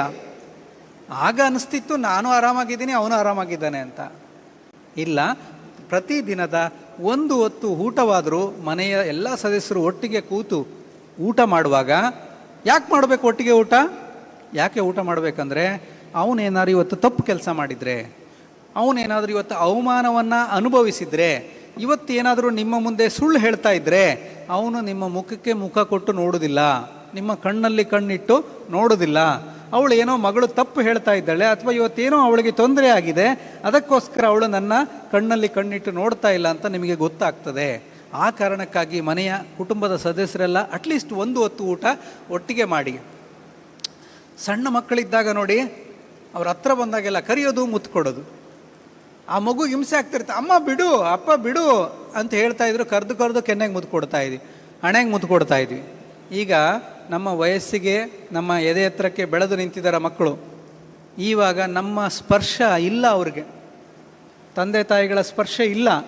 ಇವಾಗ ಏನಾದರೂ ಏನೋ ಮಾತು ಕೇಳಿಲ್ದಾಗ ನಮ್ಮ ಸ್ಪರ್ಶ ಅಂದರೆ ಅದು ಹೊಡೆಯೋದಕ್ಕೆ ಬಡಿಯೋದಕ್ಕೆ ಮಾತ್ರ ಸೀಮಿತ ಇಟ್ಕೊಂಡು ಬಿಟ್ಟಿದ್ದೇವೆ. ಇಲ್ಲ, ನಿಮ್ಮ ವಯಸ್ಸಿಗೆ ಬಂದ ಮಕ್ಕಳಿಗೂ ಕೂಡ ನಿಮ್ಮ ಸ್ಪರ್ಶದ ಅಗತ್ಯತೆ ಇದೆ. ಅವರು ಮನೆಗೆ ಬಂದ್ರೆ ಅವ್ರ ಜೊತೆ ಕೂತ್ಕೊಳ್ಳಿ, ಅವರ ಹೆಗಲ ಮೇಲೆ ಒಂದು ಕೈ ಹಾಕಿ. ಎಷ್ಟು ಖುಷಿಯಾಗುತ್ತೆ ಮಗ ನೀನು ನೋಡುವಾಗ, ನನ್ನ ಎತ್ತರ ಬೆಳೆದ್ಬಿಟ್ಟಿದೆಯಲ್ಲ ನೀನು. ಅವನು ಕೂತ್ಕೊಂಡಿದ್ದಾನೆ, ನೀವು ಪಕ್ಕದಲ್ಲಿ ನಿಂತಿದ್ದೀರಾ, ಅವನ ತಲೆಯಲ್ಲಿ ಕೈ ಹಾಕಿ ಸವರಿ, ಏನು ಓದ್ತಾ ಇದೆಯಪ್ಪ, ಇವತ್ತು ಕೆಮಿಸ್ಟ್ರಿ ಇತ್ತಾ? ಓ, ಹೇಗಾಯಿತು ಟೆಸ್ಟು? ಇಲ್ಲ, ಸ್ವಲ್ಪ ಕಷ್ಟ ಇತ್ತು. ಹೌದಾ? ಯಾವುದು ಕಷ್ಟ ಆಗ್ತಾ ಇದೆ ನಿನಗೆ? ನಾನೇನಾದರೂ ಸಹಾಯ ಮಾಡಬೇಕಾ? ನಿನ್ನ ಟೀಚರ್ಸ್ ಹತ್ರ ಏನಾದರೂ ಮಾತಾಡಬೇಕಾ? ನಿನಗೆ ಎಕ್ಸ್ಟ್ರಾ ಕೋಚಿಂಗ್ ಏನಾದರೂ ಬೇಕಾ? So you are validating is emotions. ಅವನು ಇವತ್ತು ಪರೀಕ್ಷೆ ಕಷ್ಟ ಆಯಿತು ಅಂದ ತಕ್ಷಣ ಆರಿ ಬೀಳೋದು, ಮೊಬೈಲ್ ನೋಡ್ತಾ ಕೂತ್ಕೋ, ಸುಲಭ ಆಗ್ತದೆ ನಿನಗೆ ಅಂಥೇಳಿ ಇಮಿಡಿಯೇಟಾಗಿ ಅವನ ಕಷ್ಟಗಳಿಗೆ ನಾವು ವ್ಯಾಲಿಡೇಟ್ ಮಾಡದಿದ್ರೆ ಏನಾಗುತ್ತೆ, ಅವನು ಯಾವ ತೊಂದರೆಗಳು ನಿಮ್ಮ ಹತ್ರ ಹೇಳ್ಕೊಳ್ಳೋದಿಲ್ಲ. ಅವನಿಗೆ ಈ ಓದಿನ ಬಗ್ಗೆ ಈ 2 ವರ್ಷ ಏನು ಅವ್ರಿಗೆ ಪ್ರೆಷರ್ ಇದೆ, ಪ್ರೆಷರ್ ಟು ಪರ್ಫಾರ್ಮ್, ಅವನ ಸ್ನೇಹಿತರ ಮಧ್ಯೆ ಅವನು ಪ್ರೂವ್ ಮಾಡಿ ತೋರಿಸ್ಕೊಳ್ಬೇಕು. ಆ ಪ್ರೆಷರ್ಗೆ ನಿಮ್ಮ ಸ್ಪರ್ಶ ಬೇಕು, ನಿಮ್ಮ ಆಲಿಂಗನ ಬೇಕು. ನೀವು ಹೋಗಿ ಅವನ ಪಕ್ಕದಲ್ಲಿ ನಿಂತ್ಕೋಬೇಕು. ಪಕ್ಕದಲ್ಲಿ ಕೂತ್ಕೊಂಡಿದ್ದಾನೆ, ಅವನ ಕೈಯನ್ನು ನಿಮ್ಮ ಕೈಯಲ್ಲಿ ಇಟ್ಕೊಂಡು ಸ್ವಲ್ಪ ಹೊತ್ತು ಕೂತ್ಕೊಳ್ಳಿ. ಮಗಳು ರೆಡಿಯಾಗಿ ಕಾಲೇಜಿಗೆ ಹೋಗ್ತಾ ಇದ್ದಾಳ, ಅಯ್ಯೋ ಎಷ್ಟು ಚಂದ ಕಾಣ್ತಾ ಇದೆ, ನಿಂಗೊಂದು ಮುತ್ತು ಕೊಡ್ತೀನಿ ಅಂತೇಳಿ ಹಣೆಗೆ ಮುತ್ತು ಕೊಡಿ, ಏನೂ ತಪ್ಪಿಲ್ಲ. ಏನಾದರೂ ಈಗ ನಾವು ಹೊಸ್ದಾಗಿ ಶುರು ಮಾಡಿದರೆ 1-2 ದಿನ ತಮಾಷೆ ಮಾಡ್ಬೋದು ಅಲ್ವಾ? ಇವತ್ತು ಡಾಕ್ಟ್ರು ಹೇಳಿದ್ದಾರೆ, ಮನೆಗೆ ಹೋದ ತಕ್ಷಣ ಮಗಳಿಗೆ ಅಪ್ಕೊಂಡು, ಎಷ್ಟು ಚಂದ ಇದೆಯಾ ಮಗಳೇ ನೀನು, ನಿನ್ನನ್ನು ನೋಡಿದರೆ ಖುಷಿ ಆಗ್ತದೆ, ನನಗೆ ಹೆಮ್ಮೆ ಅನ್ನಿಸ್ತದೆ ಅಂತೇಳಿ ಅಪ್ಕೊಳ್ಳಿ. ಅವಳು ಇವತ್ತು 1-2 ದಿವಸ ತಮಾಷೆ ಮಾಡೋದು, ಅಮ್ಮ ಬೆಳಗ್ಗೆ ಚೆನ್ನಾಗಿದ್ಯಲ್ಲ, ನಾನು ನಿನ್ನ ಜೊತೆಗೆ ಇದ್ದೆ, ಎದ್ದೋದ್ಮೇಲೆ ಏನಾಯಿತು ನಿನಗೆ, ನೀನು ಸಿಟ್ಟು ಮಾಡಿಕೊಂಡ್ರೆ ನನಗೆ ಖುಷಿ ಅಂತ 1-2 ದಿನ ತಮಾಷೆ ಮಾಡ್ಬೋದು. ಈ ಮಕ್ಕಳಿಗೆ ಕೊಡುವ ನಿಮ್ಮ ಅಪ್ಪುಗೆ ಇದೆಯಲ್ಲ, ಅದು ಅವರಿಗೆ ಅಗತ್ಯ ಇದೆಯೋ ಇಲ್ಲೋ ಗೊತ್ತಿಲ್ಲ ನನಗೆ, ಆದರೆ ನಿಮಗೆ ಅಗತ್ಯ ಇದೆ. ನಿಮ್ಮಲ್ಲಿ ಇರ್ತಕ್ಕಂಥ ಆತಂಕಗಳಿದೆ, ನಿಮ್ಮಲ್ಲಿರ್ತಕ್ಕಂಥ ಭಯಗಳೇನಿದೆಯಲ್ಲ, ನನ್ನ ಮಗ ಏನಾದರೂ ಲೈಫಲ್ಲಿ ಸಾಧನೆ ಮಾಡ್ತಾನೋ ಇಲ್ವೋ, ಅವನು ಏನಾದರೂ ತಪ್ಪು ದಾರಿಗೆ ಹೋಗ್ತಾನೇನೋ, ನನ್ನ ಮಗಳು ಏನು ಸಾಧನೆ ಮಾಡ್ತಾಳೋ ಇಲ್ವೋ, ಎಲ್ಲಾದರೂ ತಪ್ಪು ದಾರಿಗೆ ಹೋಗ್ಬಿಡ್ತಾಳೇನೋ, ನಿಮ್ಮ ಆತಂಕ ಇದೆಯಲ್ಲ, ಆ ಆತಂಕ ಕಡಿಮೆ ಆಗ್ತದೆ. ನಿಮ್ಮ ಅಪ್ಪಿಗೆಯಲ್ಲಿರ್ತಕ್ಕಂತಹ ಆ ಮಗುಗೆ, ನನ್ನ ಮೇಲೆ ಇಷ್ಟೊಂದು ಭರವಸೆ ಇಟ್ಕೊಂಡಿರ್ತಕ್ಕಂಥ ತಂದೆ ತಾಯಿಗೆ ನಾನು ಬೇಸರ ಆಗುವಂತೆ, ತಲೆ ತಗ್ಸುವಂಥ ಕೆಲಸ ಮಾಡಬಾರ್ದು ಅಂತ ಯೋಚನೆ ಮಾಡ್ತಾರೆ. ನೀವು ಗಮನಿಸ್ಕೊಳ್ಳಿ, ನಿಮ್ಮನ್ನು ಇಷ್ಟಪಡ್ದವರು, ನೀವು ಗೌರವನೇ ಕೊಡದೇ ಇರುವಂಥ ವ್ಯಕ್ತಿಗೆ ಅವ್ರು ಬಂದು ಶೇಕ್ ಹ್ಯಾಂಡ್ ಕೊಡಲಿಕ್ಕೆ ಬಂದರೂ ಕೂಡ ನೀವು ಕೊಡ್ತೀರಾ? ಇಲ್ಲ ಸರ್, ನಾವು ಯಾವ್ದಾದ್ರು ಮದುವೆಗೆ ಹೋದರೆ ಅಲ್ಲಿ ಯಾರು ದೂರ ನೋಡಿದರೆ ಅವ್ರು ಇಷ್ಟ ಇಲ್ಲ ಅಂದರೆ ನಾವು ಈ ಕಡೆಯಿಂದ ಹೋಗ್ಬಿಡ್ತೀವಿ, ಮತ್ತೆ ಹೋದರೆ ಮುಖ ನೋಡಬೇಕಲ್ಲ ಅಂತ ಅಲ್ವಾ? ಸೊ ಇಷ್ಟ ಇಲ್ಲದ ವ್ಯಕ್ತಿಗೆ ನಾವು ಶೇಕ್ ಹ್ಯಾಂಡ್ ಕೊಡಲಿಕ್ಕೆ ಯೋಚನೆ ಮಾಡ್ತೀವಿ, ಇನ್ನು ಹಗ್ ಮಾಡ್ಲಿಕ್ಕೆ ಆಗ್ತದಾ? ಸೊ ನಾಳೆ ದಿನ ನಿಮ್ಮ ಮಗು ಏನಾದರೂ ತಪ್ಪು ಕೆಲಸ ಮಾಡ್ತಾ ಇದ್ರೆ ಅವನು ನಿಮ್ಮ ಹತ್ರ ಬರಲಿಕ್ಕೆ ಯೋಚನೆ ಮಾಡ್ತಾನೆ ಅಲ್ವಾ? ಆದರೆ ನೀವು ನಿರಂತರವಾಗಿ ನಿಮ್ಮ ಮಗು ಕೈ ಇಟ್ಕೊಳ್ತೀರಾ, ನಿಮ್ಮ ತಲೆ ಸವರ್ತೀರಾ, ನೀವು ಅವ್ರನ್ನ ಹಗ್ ಮಾಡ್ತೀರಾ ಅಂದಾಗ ಅವನು ಅದಕ್ಕೆ ಅವಕಾಶ ಮಾಡಿ ಕೊಡ್ತಾ ಇದ್ದಾನೆ ಅಂದರೆ ಅವನು ಈ ಸೇಫ್. ಸೊ ಈ ರೀತಿಯಾಗಿ ನಿಮ್ಮ ಬಾಂಧವ್ಯವನ್ನು ಅವರ ಜೊತೆಗೆ ಸೇರಿಸ್ಕೊಳ್ಳಿ, ಗಟ್ಟಿ ಮಾಡ್ಕೊಳ್ಳಿ.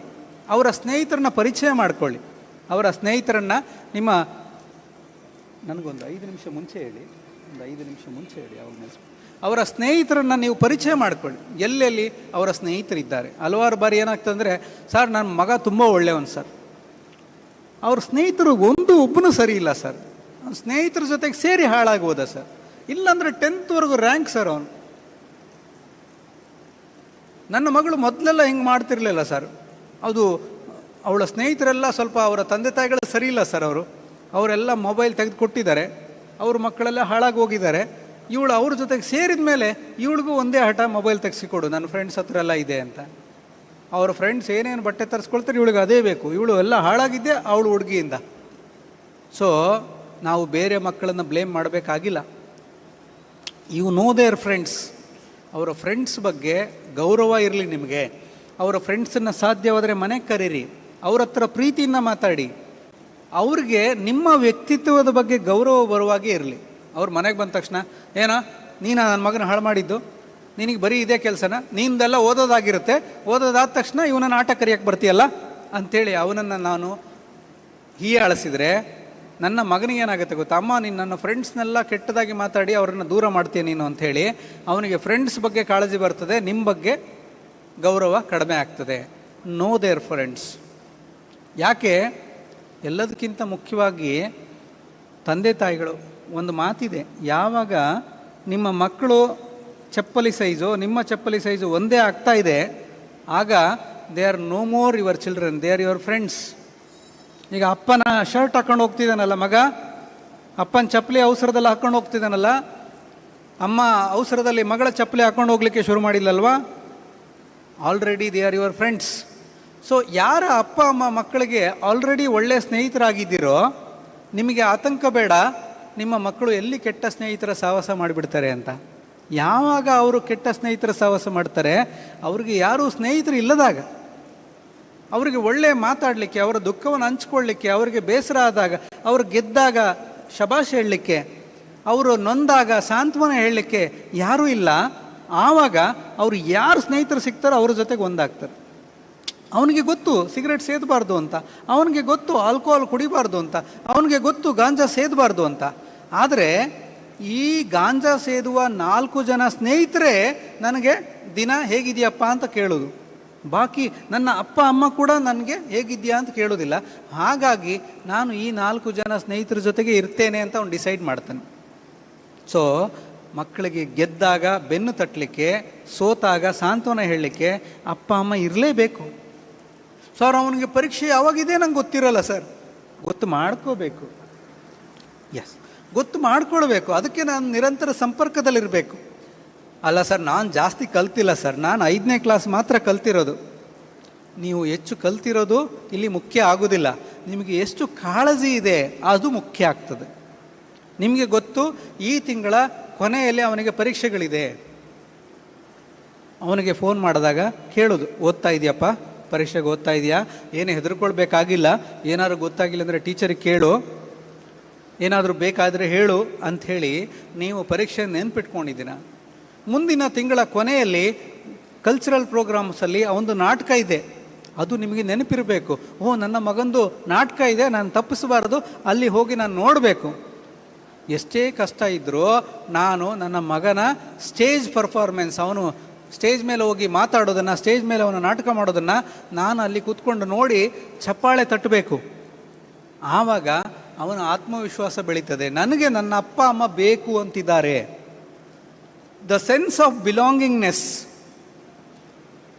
ಇವತ್ತು ಈ ಸೆನ್ಸ್ ಆಫ್ ಬಿಲಾಂಗಿಂಗ್ನೆಸ್ ಅಂದರೆ ನಾನು ಯಾರಿಗಾದರೂ ಬೇಕಾದ ವ್ಯಕ್ತಿ ಅನ್ನೋ ಭಾವನೆ ಇಲ್ದಿದ್ರೆ ಏನಾಗುತ್ತೆ, ಅವರನ್ನು ಒಂಟಿತನ ಆಕ್ರಮಿಸಿಕೊಳ್ಳುತ್ತೆ. ಒಂಟಿತನ ಆಕ್ರಮಿಸಿಕೊಂಡಂಥ ವ್ಯಕ್ತಿ ನಿಧಾನವಾಗಿ ಏನು ನಂಬಲಿಕ್ಕೆ ಶುರು ಮಾಡ್ತಾನೆ, ನಾನು ಯಾರಿಗೂ ಬೇಕಿಲ್ಲ, ನನ್ನ ಬಗ್ಗೆ ಯಾರಿಗೂ ಕಾಳಜಿ ಇಲ್ಲ, ನಾನು ಬದುಕಿರೋದು ವೇಸ್ಟು, ನಾನು ಯಾಕಾದರೂ ಬದುಕಿದ್ದೇನೋ, ನಾನು ಸಾಯುವುದೇ ಮೇಲು ಅಂಥೇಳಿ ಅವನು ಸಾಯುವ ಆಲೋಚನೆಗಳು ಮಾಡಲಿಕ್ಕೆ ಶುರು ಮಾಡ್ತಾನೆ. ಆತ್ಮಹತ್ಯೆಗಳ ಸಂಖ್ಯೆ ಇವತ್ತು ಹದಿಹರೆಯದಲ್ಲಿ ಹೆಚ್ಚು.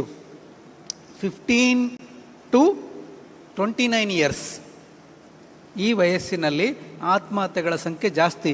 ಇದೆಲ್ಲ ನಮ್ಗೆ ಗೊತ್ತಿಲ್ವಾ? ದಿನ ಪೇಪರ್ ಓದಲ್ವಾ ನಾವು? 10ನೇ ಕ್ಲಾಸಲ್ಲಿ ಮಾರ್ಕ್ಸ್ ಕಡಿಮೆ ಬಂದಿದ್ದಕ್ಕೆ ಆತ್ಮಹತ್ಯೆ, PUCಯಲ್ಲಿ ರ್ಯಾಂಕ್ ಸಿಗದಿದ್ದಕ್ಕೆ ಆತ್ಮಹತ್ಯೆ, ಪರೀಕ್ಷೆಯಲ್ಲಿ ಅಂದುಕೊಂಡಂತಹ ಫಲಿತಾಂಶ ಬರೆದಿದ್ದಕ್ಕೆ ಆತ್ಮಹತ್ಯೆ, ತಂದೆ ಬೈದದ್ದಕ್ಕೆ ಅವಮಾನವನ್ನು ಸಹಿಸಲಾರದೆ ಆತ್ಮಹತ್ಯೆ. ಓದೋದಿಲ್ವ ನಾವು? ನಾವೇನು ಅಂದ್ಕೊಳ್ತೇವೆ, ಅದೆಲ್ಲ ಬೇರೆಯವ್ರ ಮಕ್ಕಳಿಗೆ ಮಾತ್ರ ಆಗೋದು, ನಮ್ಮ ಮಕ್ಕಳಿಗೆ ಈ ತೊಂದರೆ ಆಗೋದಿಲ್ಲ ಅಂದ್ಕೊಂಡು ಆರಾಮಾಗಿರ್ತೇವೆ. ಇಲ್ಲ, ಮಕ್ಕಳಲ್ಲಿ, ಹದಿಹರೆಯದ ಮಕ್ಕಳಲ್ಲಿ ಖಿನ್ನತೆ ಆಗ್ಬೋದು. ಖಿನ್ನತೆಯನ್ನು ಗುರುತಿಸೋದು ಹೇಗೆ? ಕಾರಣ ಇಲ್ಲದೆ ಮಕ್ಕಳು ಬೇಸರ ಮಾಡ್ಕೊಳ್ತಾ ಇದ್ದಾರೆ, ಡಲ್ ಆಗಿದ್ದಾರೆ, ಸಿಟ್ಟು ಮಾಡ್ಕೊಳ್ತಾ ಇದ್ದಾರೆ, ಏಕಾಗ್ರತೆ ಕಡಿಮೆ ಆಗಿದೆ, ನಿದ್ರೆ ಸರಿಯಾಗಿ ಮಾಡ್ತಾ ಇಲ್ಲ, ಊಟ ಸರಿಯಾಗಿ ಮಾಡ್ತಾ ಇಲ್ಲ. ತುಂಬ ಸುಲಭ ಗುರುತಿಸ್ಲಿಕ್ಕೆ. ಆತಂಕ, ಕಾರಣ ಇಲ್ಲದೆ ಭಯ ಪಡ್ತಾ ಇದ್ದಾರೆ, ಶಾಲೆಗೆ ಹೋಗ್ಲಿಕ್ಕೆ ಹೆದರ್ತಾ ಇದ್ದಾರೆ. ಅಮ್ಮ ನನಗೆ ಎದೆ ಬಡಿತ ಜೋರಾಗ್ತದೆ, ಡವ ಡವ ಡವ ಹೊಡ್ಕೊಳ್ತದೆ, ನನಗೇನಾದ್ರು ಕಾಯಿಲೆ ಬಂದ್ಬಿಡುತ್ತಾ ಅಂತ ಭಯ ಆಗ್ತಾ ಇದೆ ಅಂತ ಹೆದರಿಕೆ ಆಗ್ತಾ ಇದೆ. ಪರೀಕ್ಷೆಗಳು ಬಂದಾಗ ತುಂಬ ಭಯ ಪಟ್ಕೊಳ್ತಾರೆ, ಊಟ ಸೇರೋದಿಲ್ಲ ಹೇಳ್ತಾರೆ, ವಾಂತಿ ಬರುತ್ತೆ ಹೇಳ್ತಾರೆ, ತಲೆನೋವು ಅಂತ ಹೇಳ್ತಾರೆ, ಪರೀಕ್ಷಾ ಭಯದಿಂದ ನರಳ್ತಾರೆ. ಗೀಳು ಮನೋರೋಗಗಳು, ಕಾರಣ ಇಲ್ಲದೆ ಪದೇ ಪದೇ ಕೈ ತೊಳೆಯುವಂಥದ್ದು, ಪದೇ ಪದೇ ಏನಾದ್ರು ಚೆಕ್ ಮಾಡುವಂಥದ್ದು, ಬರೆದದನ್ನೇ ಪುನಃ ಪುನಃ ಬರೆಯುವಂಥದ್ದು, ಓದಿದ್ದನ್ನೇ ಪುನಃ ಪುನಃ ಓದುವಂಥದ್ದು, ನನ್ನಿಂದ ಏನಾದ್ರು ತೊಂದರೆ ಆಗಿಬಿಡುತ್ತಾ, ನನ್ನಿಂದ ಏನಾದ್ರು ಮನೆಯವರಿಗೆ ತೊಂದರೆ ಆಗಿಬಿಡುತ್ತಾ ಅನ್ನುವ ಅರ್ಥಹೀನ ಆಲೋಚನೆಗಳನ್ನು ಪುನಃ ಪುನಃ ಗಮನಿಸುವಂಥದ್ದು. ಮದ್ಯ ಮಾದಕ ದ್ರವ್ಯ ವ್ಯಸನಗಳು, warning signs of drug abuse. ನನ್ನ ಮಕ್ಕಳು ಒಂದು ವೇಳೆ ನನಗೆ ಗೊತ್ತಿಲ್ಲದೆ ಮದ್ಯ ಅಥವಾ ಮಾದಕ ದ್ರವ್ಯ ವ್ಯಸನಗಳಿಗೆ ಬಲಿಯಾಗಿದ್ದರೆ ನನಗೆ ಗೊತ್ತಾಗುವುದು ಹೇಗೆ? ನಮ್ಮ ಮಕ್ಕಳು ಮೊದಲು ನಮ್ಮ ಮುಖಕ್ಕೆ ಮುಖ ಕೊಟ್ಟು ಮಾತಾಡೋದನ್ನು ಅವಾಯ್ಡ್ ಮಾಡ್ತಾ ಇದ್ದಾರೆ, ಟೀಚರ್ಸ್ನ ಅವಾಯ್ಡ್ ಮಾಡ್ತಾ ಇದ್ದಾರೆ. ಅವರ ರೆಗ್ಯುಲರ್ ಫ್ರೆಂಡ್ಸ್ ಯಾರಿದ್ರು, ಕ್ಲಾಸಿಗೆ ಹೋಗ್ತಾರೆ, ಲೈಬ್ರರಿಗೆ ಹೋಗ್ತಾರೆ, ಓದ್ತಾರೆ, ಪರೀಕ್ಷೆ ಬರೀತಾರೆ, ಆ ಸ್ನೇಹಿತರನ್ನ ಅವಾಯ್ಡ್ ಮಾಡ್ತಾ ಇದ್ದಾರೆ. ಅವರ ಸ್ನೇಹಿತರ ಗುಂಪು ಈಗ ಕ್ಲಾಸಲ್ಲಿ ಇರ್ತಕ್ಕಂಥ ಸ್ನೇಹಿತರಿಗಿಂತ ಕಾಲೇಜಿನ ಹೊರಗಿರ್ತಕ್ಕಂಥವರ ಸ್ನೇಹಿತರ ಜೊತೆಗಿರುವಂಥದ್ದು ಜಾಸ್ತಿ ಆಗಿದೆ. ಆಗಾಗ ಮನೆಯಿಂದ ಕಳ್ಳತನ ಆಗ್ತಾ ಇದೆ, ದುಡ್ಡು ಕಳ್ಳತನ ಆಗ್ತದೆ, ಅಮೂಲ್ಯವಾದ ವಸ್ತುಗಳು ಕಳ್ಳತನ ಆಗ್ತಾ ಇದೆ. ಮಗು ಮನೆಗೆ ಮೊದಲು ಬರ್ತಾ ಇದ್ದ ಸಮಯ ತಪ್ಪಿ ತಡವಾಗಿ ಮನೆಗೆ ಬರ್ತಾ ಇದ್ದಾನೆ. ಯಾರು ಇಲ್ಲದಾಗೆ ಮನೆಗೆ ಬರ್ತಾನೆ, ಯಾರು ಇಲ್ಲದಾಗ ಮನೆಯಿಂದ ಹೊರಗೆ ಹೋಗ್ತಾನೆ. ರಾತ್ರಿ ತಡವಾಗಿ ಎಚ್ಚರ ಇರ್ತಾನೆ, ಬೆಳಗ್ಗೆ ತಡವಾಗಿ ಎದ್ದೇಳ್ತಾನೆ. ಅವನ ರೂಮು, ಅವನ ಬಾತ್ರೂಮು, ಅವನ ಬೆಡ್ರೂಮನ್ನು ಅಮ್ಮನಿಗೆ ಚೆಕ್ ಮಾಡಲಿಕ್ಕೆ ಬಿಡೋದಿಲ್ಲ, ಕ್ಲೀನ್ ಮಾಡಲಿಕ್ಕೆ ಬಿಡೋದಿಲ್ಲ. ತುಂಬ ಸೀಕ್ರೆಟಿವ್ ಆಗಿರ್ತಾನೆ. ಅನುಮಾನಾಸ್ಪದವಾಗಿ ಅವನ ನಡೆಗಳಿರ್ತದೆ. ಕಾರಣ ಇಲ್ಲದೆ ಸಿಟ್ಟು ಮಾಡ್ತಾನೆ, ಕಾರಣ ಇಲ್ಲದೆ ಕೋಪ ಮಾಡ್ಕೊಳ್ತಾನೆ. ಅವನ ಬಟ್ಟೆಗಳನ್ನು ನೋಡಿದರೆ ತುಂಬ ಗಲೀಜಾಗಿ ಕಾಣ್ತಾ ಇದೆ. ಇತ್ತೀಚೆಗೆ ವಿಚಿತ್ರ ಹೇರ್ ಸ್ಟೈಲ್ ಮಾಡ್ಕೊಳ್ತಾನೆ. ಮೈ ಮೇಲೆ ಸಿಕ್ಕಲ್ಲೆಲ್ಲ ಹಚ್ಚೆ ಹಾಕಿಸ್ಕೊಳ್ತಾ ಇದ್ದಾನೆ. ಇಲ್ಲೊಂದು ರಿಂಗ್ ಹಾಕ್ಸ್ಕೊಂಡ, ಇಲ್ಲೊಂದು ರಿಂಗ್ ಹಾಕ್ಸ್ಕೊಂಡ, ಇಲ್ಲೊಂದು ರಿಂಗ್ ಹಾಕ್ಸ್ಕೊಂಡ ಅಂತೇಳಿ ತನ್ನ ದೇಹದ ಮೇಲೆ ಒಂದು ಈ ಕೇಶವ ವಿನ್ಯಾಸ ಅಥವಾ ಬಟ್ಟೆಗಳಲ್ಲಿ ವಿಚಿತ್ರ ವರ್ತನೆಗಳನ್ನು ಮಾಡ್ಕೊಳ್ತಾ ಇದ್ದಾನೆ. ನೋಡಿ, ಒಂದು ಮಗು ಈಗ ದುಶ್ಚಟಗಳಿಗೆ ಬಲಿಯಾಗಿದ್ದಾನೆ ಅಂದ ತಕ್ಷಣ ಹೊರಗಡೆ ನೋಡಲಿಕ್ಕೆ ಇಷ್ಟು ಸಿಗ್ತಾ ಇದೆ ನಮಗೆ. ಅಂದರೆ ಅವನ ಡ್ರೆಸ್ಸಿಂಗ್ ಸೆನ್ಸ್ ಚೇಂಜ್ ಆಗಿದೆ, ಅವನ ಹೇರ್ ಸ್ಟೈಲ್ ಚೇಂಜ್ ಆಗಿದೆ, ಅವನ ಸಿಡುಕುತನ ಜಾಸ್ತಿ ಆಗಿದೆ. ಅಂದರೆ ಒಳಗೆ ಅವನ ಆರೋಗ್ಯದ ಮೇಲೆ ಎಷ್ಟು ಪರಿಣಾಮ ಬೀರ್ಬೋದು. ಹಾಗಾಗಿ ನಿಮ್ಮ ಮಗು ದುಶ್ಚಟಗಳಿಗೆ ಬಲಿಯಾಗ್ತಾ ಇದ್ದಾನೆ, ಆ ಲಕ್ಷಣಗಳು ಕಾಣಿಸ್ತಾ ಇದೆ ಅಂದ ತಕ್ಷಣ ಆರಿಬಿದ್ದು ಅವನ ಜೊತೆ ಜಗಳಕ್ಕೆ ನಿಲ್ಲಬೇಡಿ. ಯಾಕೆಂದರೆ ಈ ದುಶ್ಚಟಗಳಿಗೆ ಕಾರಣಗಳೇನಿರ್ತದೆ? ಬೇಸರ, ಒಂಟಿತನ, ಸ್ನೇಹಿತರ ಒತ್ತಡ. ಈಸ್ ಡೀಸೆಂಟ್ ಪಾಪ, ಆದರೆ ಅವನ ಜೊತೆಗಿರ್ತಕ್ಕಂಥ 4 ಜನ ಸ್ನೇಹಿತರು ಸೇರ್ತಾರೆ. ಈ ಫೀಲ್ಸ್ ಆಡ್ ಮ್ಯಾನ್ ಔಟ್, ನಾನೊಬ್ಬ ಮಾತ್ರ ಸಪ್ರೇಟಾಗಿ ಉಳಿತೀನಿ ಅನ್ನೋ ಕಾರಣಕ್ಕೆ ಸೇರ್ತಾ ಇದ್ದಾನೆ. ಸೊ ಅವರಲ್ಲಿ ಆತ್ಮವಿಶ್ವಾಸ ತುಂಬಿ, ಮಗು ನಿನ್ನನ್ನು ನಾನು ಕಳಿಸಿರೋದು ಜ್ಞಾನ ಪಡ್ಕೊಳ್ಳಿಕ್ಕೆ. ನಿನ್ನ ಮುಖ್ಯ ಉದ್ದೇಶ ಜ್ಞಾನ ಪಡ್ಕೊಳ್ಳೋಕೆ ಹೋಗಿರೋದು, ನೀನು ಸ್ನೇಹಿತರನ್ನು ಮಾಡ್ಕೊಳ್ಳೋಕೆ ಹೋಗಿಲ್ಲ. ನೀನಾಗೇ ಇರು. ನೀನು ಇನ್ನೊಬ್ಬರ ವ್ಯಾಲಿಡೇಷನ್ಗೋಸ್ಕರ ಅವರೆಲ್ಲ ನನ್ನನ್ನು ದೂರ ಮಾಡ್ತಾರೋ ಅನ್ನೋ ಭಯನೇ ನಿನಗೆ ಬೇಡ. ನಾನು ನಿನ್ನ ಜೊತೆಗಿದ್ದೇನೆ, ನೀನು ಅವರನ್ನೆಲ್ಲ ದುಶ್ಚಟಗಳಿಂದ ಹೊರಗೆ ಬರುವಾಗೆ ಮಾಡುವಂಥವನಾಗು ಅನ್ನುವ ಶಕ್ತಿಯನ್ನು ನಾವು ತುಂಬಬೇಕು ಆ ಮಗುವಲ್ಲಿ. ಕೆಲವೊಂದು ಸಾರಿ ಖಿನ್ನತೆಯಿಂದ ಈ ದುಶ್ಚಟಗಳಿಗೆ ಕಾರಣ ಆಗ್ತದೆ. ಕೆಲವೊಂದು ಸಾರಿ ಅವರಿಗೆ ಗೊತ್ತಿಲ್ಲದೆ ಬೇರೆಯವರ ಕುತಂತ್ರದಿಂದ ಅವರಿಗೆ ಜ್ಯೂಸಲ್ಲಿ ಹಾಕಿಕೊಟ್ರು, ಅವರಿಗೆ ಒತ್ತಾಯದಿಂದ ಸೇರಿಸಿದ್ರು, ಈ ಥರದ್ದೆಲ್ಲ ಆಗ್ತದೆ. ಈ ಆನ್ಲೈನ್ ಗೇಮ್ಸ್ ಬಂತು, ಮೊಬೈಲ್ ಗೇಮ್ಸು. ನಿಮಗೆ ಆಶ್ಚರ್ಯ ಆಗುತ್ತೆ, ಆರಂಭದಲ್ಲಿ ಎಂಟರ್ಟೈನ್ಮೆಂಟ್, ಸಂತೋಷಕ್ಕೆ, ಮನೋರಂಜನೆಗೆ ಅಂತ ಶುರು ಮಾಡ್ತಾರೆ ಗೇಮ್ಸ್ ಆಡಲಿಕ್ಕೆ. ಆಮೇಲೆ ಅದರಲ್ಲಿ ಬೆಟ್ಟಿಂಗ್ ಬರ್ತದೆ, ಜೂಜಾಡ್ತಾರೆ, ದುಡ್ಡು ಹಾಕಲಿಕ್ಕೆ ಶುರು ಮಾಡ್ತಾರೆ. ಆ ದುಡ್ಡು ಆರಂಭದಲ್ಲಿ ಯಾವಾಗ 100 ರೂಪಾಯಿ ಹಾಕಿದ 200 ರೂಪಾಯಿ ಬಂತು, 200 ರೂಪಾಯಿ ಹಾಕಿದ 400 ರೂಪಾಯಿ ಬಂತು ಅನ್ನುವ ಇನ್ನೋಸೆಂಟ್ ಸ್ಥಿತಿಯಿಂದ ಅವನು ಅದಕ್ಕೆ ಅವಲಂಬಿತನಾಗ್ತಾನೆ. ನಂತರ ಹೆಚ್ಚು ದುಡ್ಡು ಹಾಕಿದರೆ ಹೆಚ್ಚು ದುಡ್ಡು ಬರುತ್ತೆ ಅನ್ನುವ ಒಂದು ಹುಚ್ಚಿಗೆ ಅವನು ಬೀಳ್ತಾನೆ. ಆ ಗೇಮ್ಸನ್ನು ಹೇಗೆ ಡಿಸೈನ್ ಮಾಡಿರ್ತಾರೆ ಅಂತಂದರೆ, ಯಾರೂ ಅದನ್ನು ಆಡೋದನ್ನು ಬಿಟ್ಟು ಹೋಗಬಾರ್ದು. ಹಾಗಾಗಿ ಆಗಾಗ ಸ್ವಲ್ಪ ಇನ್ಕಮ್ ಬರ್ತದೆ, ಹೆಚ್ಚು ಲಾಸ್ ಆಗ್ತದೆ, ಮತ್ತೆ ಸ್ವಲ್ಪ ಇನ್ಕಮ್ ಬರ್ತದೆ, ಮತ್ತೆ ಹೆಚ್ಚು ಲಾಸ್ ಆಗ್ತದೆ. ನನಗೆ ನನ್ನ ಪರಿಚಿತದಲ್ಲಿ ಇರ್ತಕ್ಕಂಥ ಕೆಲವು ಯುವಜನರ ಎಕ್ಸಾಂಪಲ್ಸ್ ನಿಂಗೆ ಕೊಡ್ತೇನೆ.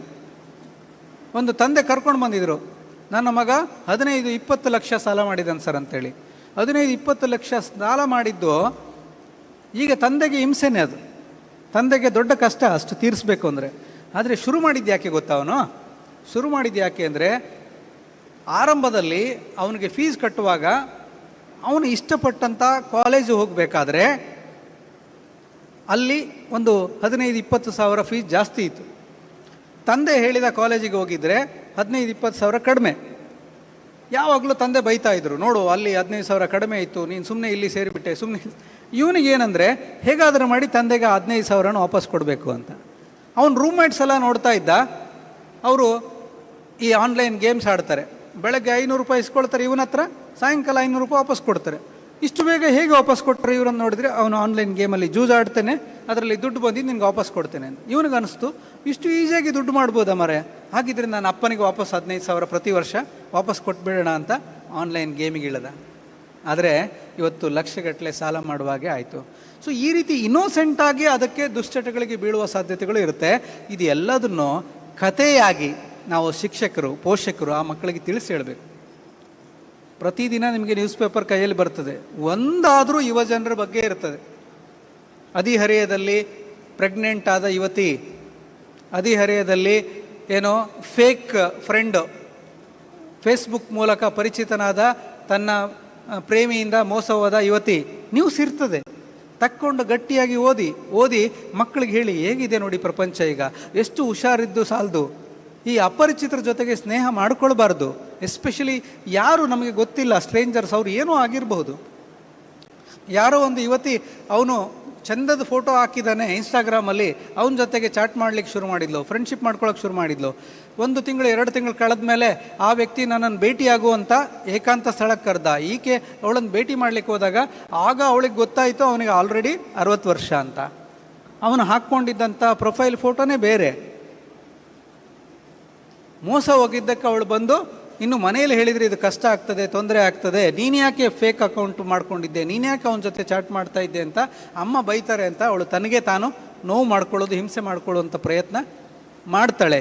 ಇದೆಲ್ಲ ಯಾಕೆ ಆಗ್ತದೆ ಅಂದರೆ ಈ ವಿಚಾರಗಳನ್ನು ನಾವು ಆಗಾಗ ಮನೆಯಲ್ಲಿ ಈ ಒಟ್ಟಿಗೆ ಕೂತಾಗ ಚರ್ಚೆ ಮಾಡಬೇಕು. ಪೋಷಕರ ಹತ್ರ ನಾವು ಹೇಳ್ಕೊಂಡ್ಬಿಟ್ರೆ ಏನಾದರೂ ವಿಷಯ ಅವರು ನಿಂದೇ ತಪ್ಪು ಅಂತ ಬೈತಾರೆ ಅನ್ನುವ ವಾತಾವರಣ ನಾವು ಸೃಷ್ಟಿಸಬಾರ್ದು. ನಿಮಗೆ ಒಂದು ಯುವತಿಯ ಕತೆ ಹೇಳ್ತೇನೆ ನಾನು. ಕೆಲವು ವರ್ಷಗಳಿಂದ ಆಕೆ ಹತ್ರ ಮಾತಾಡ್ತಾ ಇದ್ದೆ. ಏನಾಯಿತು ಅಂದರೆ 10th ನಂತರ PUCಗೋಸ್ಕರ ನಾನು ಹಾಸ್ಟೆಲ್ಗೆ ಹೋಗಬೇಕು ಅಂತ ಹಠ ಹಿಡಿತಾಳೆ. ಅಮ್ಮ ಬೇಡ ಅಂತ, ಇಲ್ಲ ನಾನು ಹಾಸ್ಟೆಲಿಗೆ ಹೋಗಬೇಕು ಅಂತ. ಯಾಕೆ ಹಾಸ್ಟೆಲಿಗೆ ಹೋಗಬೇಕು ಅಂತ ಅನಿಸಿತ್ತಂದರೆ ಅವಳಿಗೆ, ಸರ್ ನನಗೆ ಚಿಕ್ಕಂದಿನಿಂದ ಸಾಕಾಗಿ ಹೋಗಿತ್ತು ಮನೆಯಲ್ಲಿ, ಪ್ರತಿನಿತ್ಯ ಮನೆಯಲ್ಲಿ ಜಗಳ, ಒಂದು ಅಪ್ಪ ಅಮ್ಮನ ಜಗಳ, ಇಲ್ಲ ಅಜ್ಜಿದು ಅಮ್ಮಂದು ಜಗಳ. ನನಗೆ ಸಾಕಾಗಿ ಹೋಗಿತ್ತು, ಮನೆಗೆ ಯಾರು ಫ್ರೆಂಡ್ಸ್ ಕರೆಯೋ ಆಗಿಲ್ಲ, ಪ್ರತಿನಿತ್ಯ ಜಗಳ. ನಾನು ಯೋಚನೆ ಮಾಡಿದ್ದೆ, ನಾನು ಏನಾದರೂ ನೆಪ ಮಾಡಿ PUCಗೆ ಮನೆಯಿಂದ ಆಚೆ ಹೋಗಬೇಕು, ಮನೆ ನೆಮ್ಮದಿಗೋಸ್ಕರ. ನೋಡಿ, ಹೊರಗಡೆ ಹೋಗಿ ಎಲ್ಲರೂ ಮಕ್ಕಳು ಕಷ್ಟಪಟ್ಟರೆ, ಕಷ್ಟ ಎದುರಾದರೆ ನನ್ನ ಅಪ್ಪ ಅಮ್ಮನ ಹತ್ರ ಹೋಗ್ತೀನಿ ಅಂತ ಓಡಿ ಬರ್ತಾರೆ. ಆದರೆ ಮನೆಯಲ್ಲೇ ಆ ಸೇಫ್ಟಿ ಕಳೆದೋಗ್ಬಿಟ್ರೆ ಅವ್ರು ಎಲ್ಲಿ ಹೋಗಬೇಕು? ಸೊ ಈ ಇವತ್ತಿ ಹಾಸ್ಟೆಲ್ಗೆ ಹೋಗ್ತೀನಿ ಅಂತ ಹೋಗಿದ್ಲು. 1-2 ದಿನ ರಜೆ ಇತ್ತು, ಎಲ್ಲ ಮಕ್ಕಳು ಮನೆಗೆ ಹೋಗಿದ್ರು. ಈಕೆಗೆ ಮನೆಗೆ ಹೋಗ್ಲಿಕ್ಕೆ ಇಷ್ಟ ಇಲ್ಲ. 2 ದಿನ ರಜೆ ಇದ್ದರೂ ಕೂಡ ಮನೆಗೆ ಹೋದರೆ ಅದೇ ಗಲಾಟೆ ಅಲ್ಲ ಅಂತ ಹಾಸ್ಟೆಲಲ್ಲಿ ಉಳ್ಕೊಂಡಿದ್ಲು. ಸಾಯಂಕಾಲ ಹೊತ್ತು ಇದೇ ರೀತಿ ಹೊರಗಡೆ ಸುತ್ತಾಡಲಿಕ್ಕೆ ಅಂತ ಹೋದ್ಲು. ಆಲ್ರೆಡಿ ಕತ್ಲೆ ಆಗ್ತಾಯಿತ್ತು.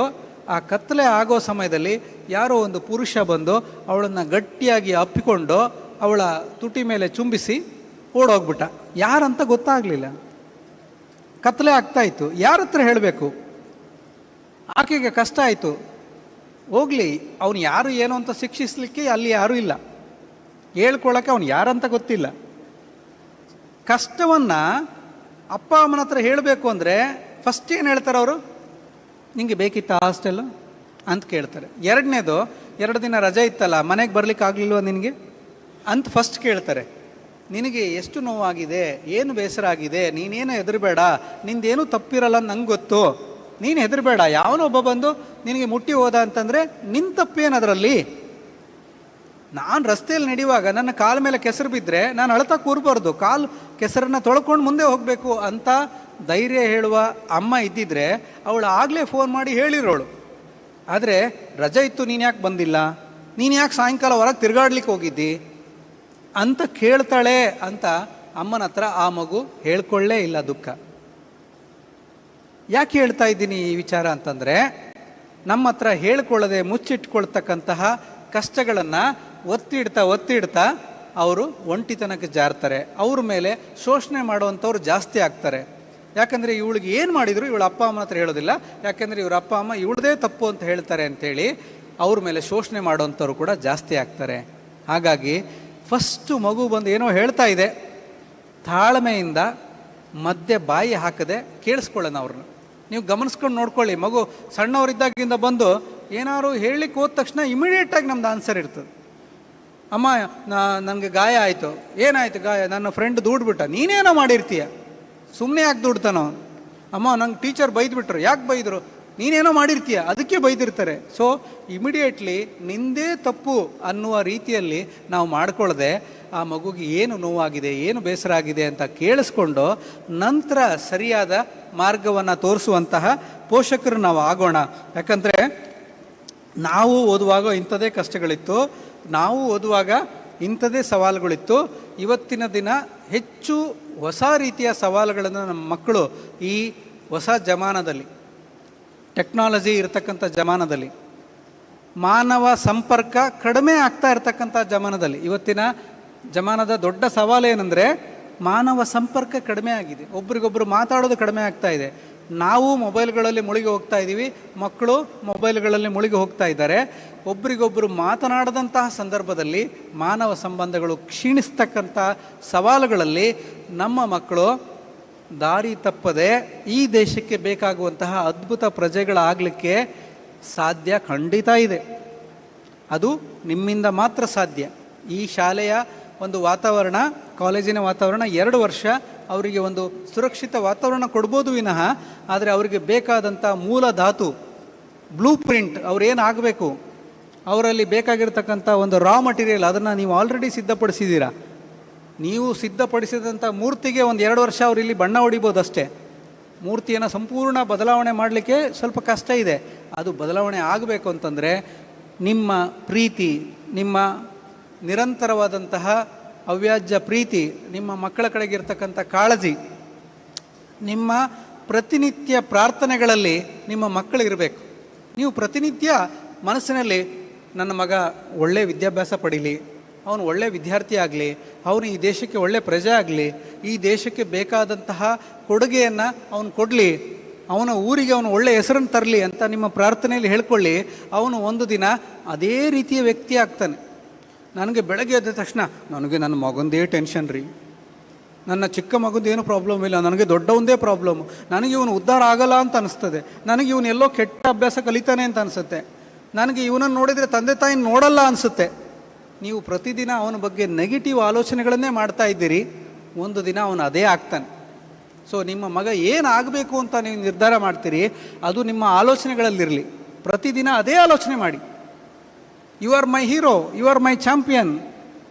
ನನ್ನ ಮಗನ ಬಗ್ಗೆ ನನಗೆ ಹೆಮ್ಮೆ, ಅವನು ಈ ದೇಶಕ್ಕೆ ಏನಾದರೂ ಸಾಧನೆ ಮಾಡ್ತಾನೆ ಅಂತ ಅಂದ್ಕೊಳ್ಳಿ. ಅವನು ಒಂದಿನ ಸಾಧನೆ ಮಾಡ್ತಾನೆ. Our youth are not useless, they are usedless. Our youth are not hopeless, they are hopedless. ನಮಗೇನನ್ಸುತ್ತೆ ಅಂದರೆ ಊರಿನ ಎಲ್ಲ ಯುವಕರು ಬುದ್ಧಿವಂತರು, ನನ್ನ ಮಗ ಮಾತ್ರ ದಡ್ಡ ಅನ್ನಿಸ್ತಾ ಇರ್ತದೆ. ಎಲ್ಲ ಊರಿನ ಮಕ್ಕಳು ಬುದ್ಧಿವಂತರು, ನನ್ನ ಮಗಳು ಮಾತ್ರ ದಡ್ಡಿ ಅಂತ ಅನಿಸ್ತಾ ಇರ್ತದೆ. ಇಲ್ಲ, ಯು ಹೋಪ್ಲೆಸ್. ಅವ್ರ ಮೇಲೆ ನೀವು ಭರವಸೆಗಳನ್ನು ಕಡಿಮೆ ಇಟ್ಕೊಂಡಿದ್ದೀರಿ. ಆದರೆ ಸ್ವಾಮಿ ವಿವೇಕಾನಂದ ಅವರು ಯಾವತ್ತಿಗೂ ಈ ದೇಶದ ಯುವ ಜನರ ಮೇಲೇ ಭರವಸೆ ಇಟ್ಕೊಂಡಿದ್ದು. ನನ್ನ ದೇಶ ಏನಾದರೂ ಮುಂದೆ ಬರಬೇಕು ಅಂತಿದ್ರೆ ಅದು ಈ ಯುವ ಜನತೆ ಮೇಲೆ. ಅವರು ಭರವಸೆನ ಕಳ್ಕೊಳ್ಳಿಲ್ಲ. ಅವ್ರಿಗೆ ಸದೃಢವಾದಂತಹ ಆರೋಗ್ಯವಂತ ಆಟಗಳಲ್ಲಿ ಕೂಡ ಮುಂದೆ ಇರತಕ್ಕಂತಹ ಯುವ ಜನರು ನನ್ನ ದೇಶಕ್ಕೆ ಬೇಕು ಅಂತ ಅವ್ರು ಯಾವತ್ತೂ ಹೇಳ್ತಾ ಬಂದಿದ್ರು. ಹಾಗಾಗಿ ನಿಮ್ಮ ಮಕ್ಕಳ ಆರೋಗ್ಯ, ಮಾನಸಿಕವಾಗಿ ದೈಹಿಕವಾಗಿ ಆರೋಗ್ಯವಂತ ಮಕ್ಕಳನ್ನು ಈ ದೇಶಕ್ಕೆ ನೀವು ಕೊಡ್ತಾ ಇದ್ದೀರಿ. ಪೋಷಕರಾಗಿ ನೀವು ಈ ದೇಶಕ್ಕೆ ಮಾಡ್ತಾ ಇರತಕ್ಕಂಥ ಅತಿ ದೊಡ್ಡ ಸೇವೆ. ಯಾಕಂದರೆ ಆರೋಗ್ಯವಂತ ಯುವ ಜನರನ್ನು ನೀವು ಈ ದೇಶಕ್ಕೆ ಕೊಟ್ಟಿದ್ದೀರಿ. ಅವರಿಂದ ಈ ದೇಶಕ್ಕೆ ಸಮೃದ್ಧಿ ಆಗೇ ಆಗ್ತದೆ ಅಂತ ಹೇಳ್ತಾ, ನೀವು ನಿಮ್ಮ ಮಕ್ಕಳನ್ನು ಯಾವ ರೀತಿ ನೋಡಬೇಕು ಅಂದ್ಕೊಳ್ತೀರ, ಅವರು ಸತ್ಯವಂತರಾಗಬೇಕು, ಶೀಲವಂತರಾಗಬೇಕು, ಅಧ್ಯಯನ ನಿರತರಾಗಬೇಕು, ಸಂಸ್ಕೃತಿಯನ್ನು ಬೆಳೆಸ್ಕೋಬೇಕು, ಸಂಸ್ಕಾರವನ್ನು ಬೆಳೆಸ್ಕೋಬೇಕು, ದೇಶ ಪ್ರೇಮವನ್ನು ಬೆಳೆಸ್ಕೋಬೇಕು, ದುಶ್ಚಟಗಳಿಂದ ದೂರ ಇರಬೇಕು. ಏನೇನು ನಿಮ್ಮ ಮಕ್ಕಳಿಂದ ನಿರೀಕ್ಷೆ ಮಾಡ್ತಾ ಇದ್ದೀರಿ ಅದನ್ನೆಲ್ಲ ನೀವು ಫಾಲೋ ಮಾಡಲಿಕ್ಕೆ ಶುರು ಮಾಡಿ. ನೀವು ಸತ್ಯವಂತರಾಗಿ, ನೀವು ಲಂಚ ತೆಗೆದುಕೊಳ್ಬೇಡಿ, ನೀವು ದಿನಾ ಪುಸ್ತಕಗಳನ್ನು ಓದಿ, ನೀವು ಮೊಬೈಲ್ ನೋಡೋದನ್ನು ಕಡಿಮೆ ಮಾಡಿಕೊಳ್ಳಿ, ನೀವು ಒಬ್ರಿಗೊಬ್ಬರು ಗಂಡ ಹೆಂಡತಿ ತಂದೆ ತಾಯಿ ನಿಮ್ಮ ತಂದೆ ತಾಯಿಗಳ ಜೊತೆಗೆ ಪ್ರೀತಿಯಿಂದ ಮಾತಾಡಿ. ಆಟೋಮೆಟಿಕ್ಕಾಗಿ you become role models to your children. So ನಿಮ್ಮ ಮಾದರಿಯಲ್ಲಿ ನಿಮ್ಮ ಮಕ್ಕಳು ಈ ದೇಶಕ್ಕೆ ಬೇಕಾಗುವಂತಹ ಉತ್ತಮ ಪ್ರಜೆಗಳಾಗಲಿ. ಆ ನಿಟ್ಟಿನಲ್ಲಿ ಈ ಸಂಸ್ಥೆ ಅದರ ಹೆಗ್ಗಳಿಕೆ ತೆಗೆದುಕೊಳ್ಳುತ್ತದೆ. ನಮ್ಮ ಶಾಲೆಯ ಹೆಮ್ಮೆಯ ವಿದ್ಯಾರ್ಥಿಗಳಂತ. ಆದರೆ ನಿಜವಾದ ಕಾರಣೀಕರ್ತರು ತಂದೆ ತಾಯಿ ಶಿಕ್ಷಕ, ನಾವು 3 ಜನ ಸೇರಿ ಈ ಸಮಾಜಕ್ಕೆ ಬೇಕಾಗುವಂತಹ ಉತ್ತಮ ವ್ಯವಸ್ಥೆಯನ್ನು ಮಾಡಿಕೊಡೋಣ ಅಂತ ಹೇಳ್ತಾ, ಇಷ್ಟೊತ್ತು ಶಾಂತ ರೀತಿಯಿಂದ ನಿಮ್ಮ ಮಕ್ಕಳ ಕಾಳಜಿಗೆ ನನ್ನ ಮಾತುಗಳನ್ನು ಕೇಳಿದ್ದಕ್ಕಾಗಿ ನಿಮಗೆಲ್ಲರಿಗೂ ನಾನು ವಂದಿಸ್ತಾ ನನ್ನ ಮಾತುಗಳು ಮುಗಿಸ್ತೇನೆ. ಧನ್ಯವಾದ.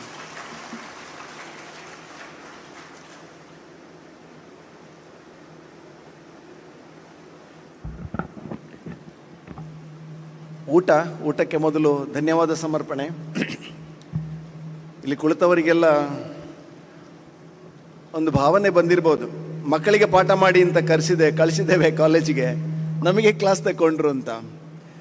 ಕೆಲವರಿಗೆ ಅನಿಸಿರ್ಬೋದು ನಮಗೇ ಹೇಳ್ತಿದ್ದಾರೆ ಏನೋ ಅಂತ. ಬಹುಶಃ ನಮ್ಮ ಕಾಲ ಬದಲಾದ ಸಮಸ್ಯೆ ಇದು. ಪಾಲಕರಿಗೂ ಪಾಠ ಮಾಡಬೇಕಾದಂಥ ಒಂದು ಕಾಲ, ಒಂದು ರೀತಿ ದುರಂತ ಅಂತಲೇ ಹೇಳಬೇಕಿದನ್ನು. ಎಲ್ಲರ ಮನೆಯ ದೋಸೆ ಬಗ್ಗೆ ಅವರು ಮಾತನಾಡಿದ್ದಾರೆ. ಯಾರ ಮನೆಯ ದೋಸೆಯಲ್ಲಿ ವ್ಯತ್ಯಾಸ ಇಲ್ಲ. ವಿರೂಪಾಕ್ಷ ದೇವರ ಮನೆಯವರು ಈ ರಾಜ್ಯದ ಅತ್ಯಂತ ಬೇಡಿಕೆಯ ಮತ್ತು ಅತ್ಯಂತ ಕಡಿಮೆ ಸಮಯ ಇರುವಂಥ ಒಬ್ಬ ಖ್ಯಾತ ಮನೋವೈದ್ಯರು. ನಮ್ಮ ಸಂಸ್ಥೆ ಮೇಲೆ ಯಾವತ್ತೂ ಅವರು ಪ್ರೀತಿ ಇಟ್ಟು ಬರ್ತಾರೆ. ಅವರು ಬಂದಾಗ ನಾವು ಪಾಲಕರಿಗೂ ಪ್ರತಿ ವರ್ಷ ಈ ರೀತಿಯ ಒಂದು ವಿಷಯವನ್ನು ಇಟ್ಕೊಂಡು ಒಂದು ತರಬೇತಿಯನ್ನು ಮಾಡ್ತೇವೆ. ಅದರ ಜೊತೆಯಲ್ಲಿ ನಮ್ಮ ಶಿಕ್ಷಕರಿಗೂ ಕೂಡ, ನಮ್ಮ ಕಾಲೇಜಿಗೆ ನಮಗೆ ಕ್ಲಾಸ್ ತಗೊಂಡ್ರು ಅಂತ ಕೆಲವರಿಗೆ ಅನಿಸಿರ್ಬೋದು, ನಮಗೇ ಹೇಳ್ತಿದ್ದಾರೆ ಏನೋ ಅಂತ.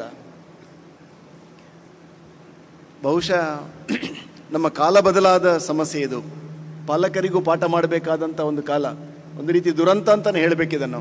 ಎಲ್ಲರ ಮನೆಯ ದೋಸೆ ಬಗ್ಗೆ ಅವರು ಮಾತನಾಡಿದ್ದಾರೆ. ಯಾರ ಮನೆಯ ದೋಸೆಯಲ್ಲಿ ವ್ಯತ್ಯಾಸ ಇಲ್ಲ. ವಿರೂಪಾಕ್ಷ ದೇವರ ಮನೆಯವರು ಈ ರಾಜ್ಯದ ಅತ್ಯಂತ ಬೇಡಿಕೆಯ ಮತ್ತು ಅತ್ಯಂತ ಕಡಿಮೆ ಸಮಯ ಇರುವಂಥ ಒಬ್ಬ ಖ್ಯಾತ ಮನೋವೈದ್ಯರು.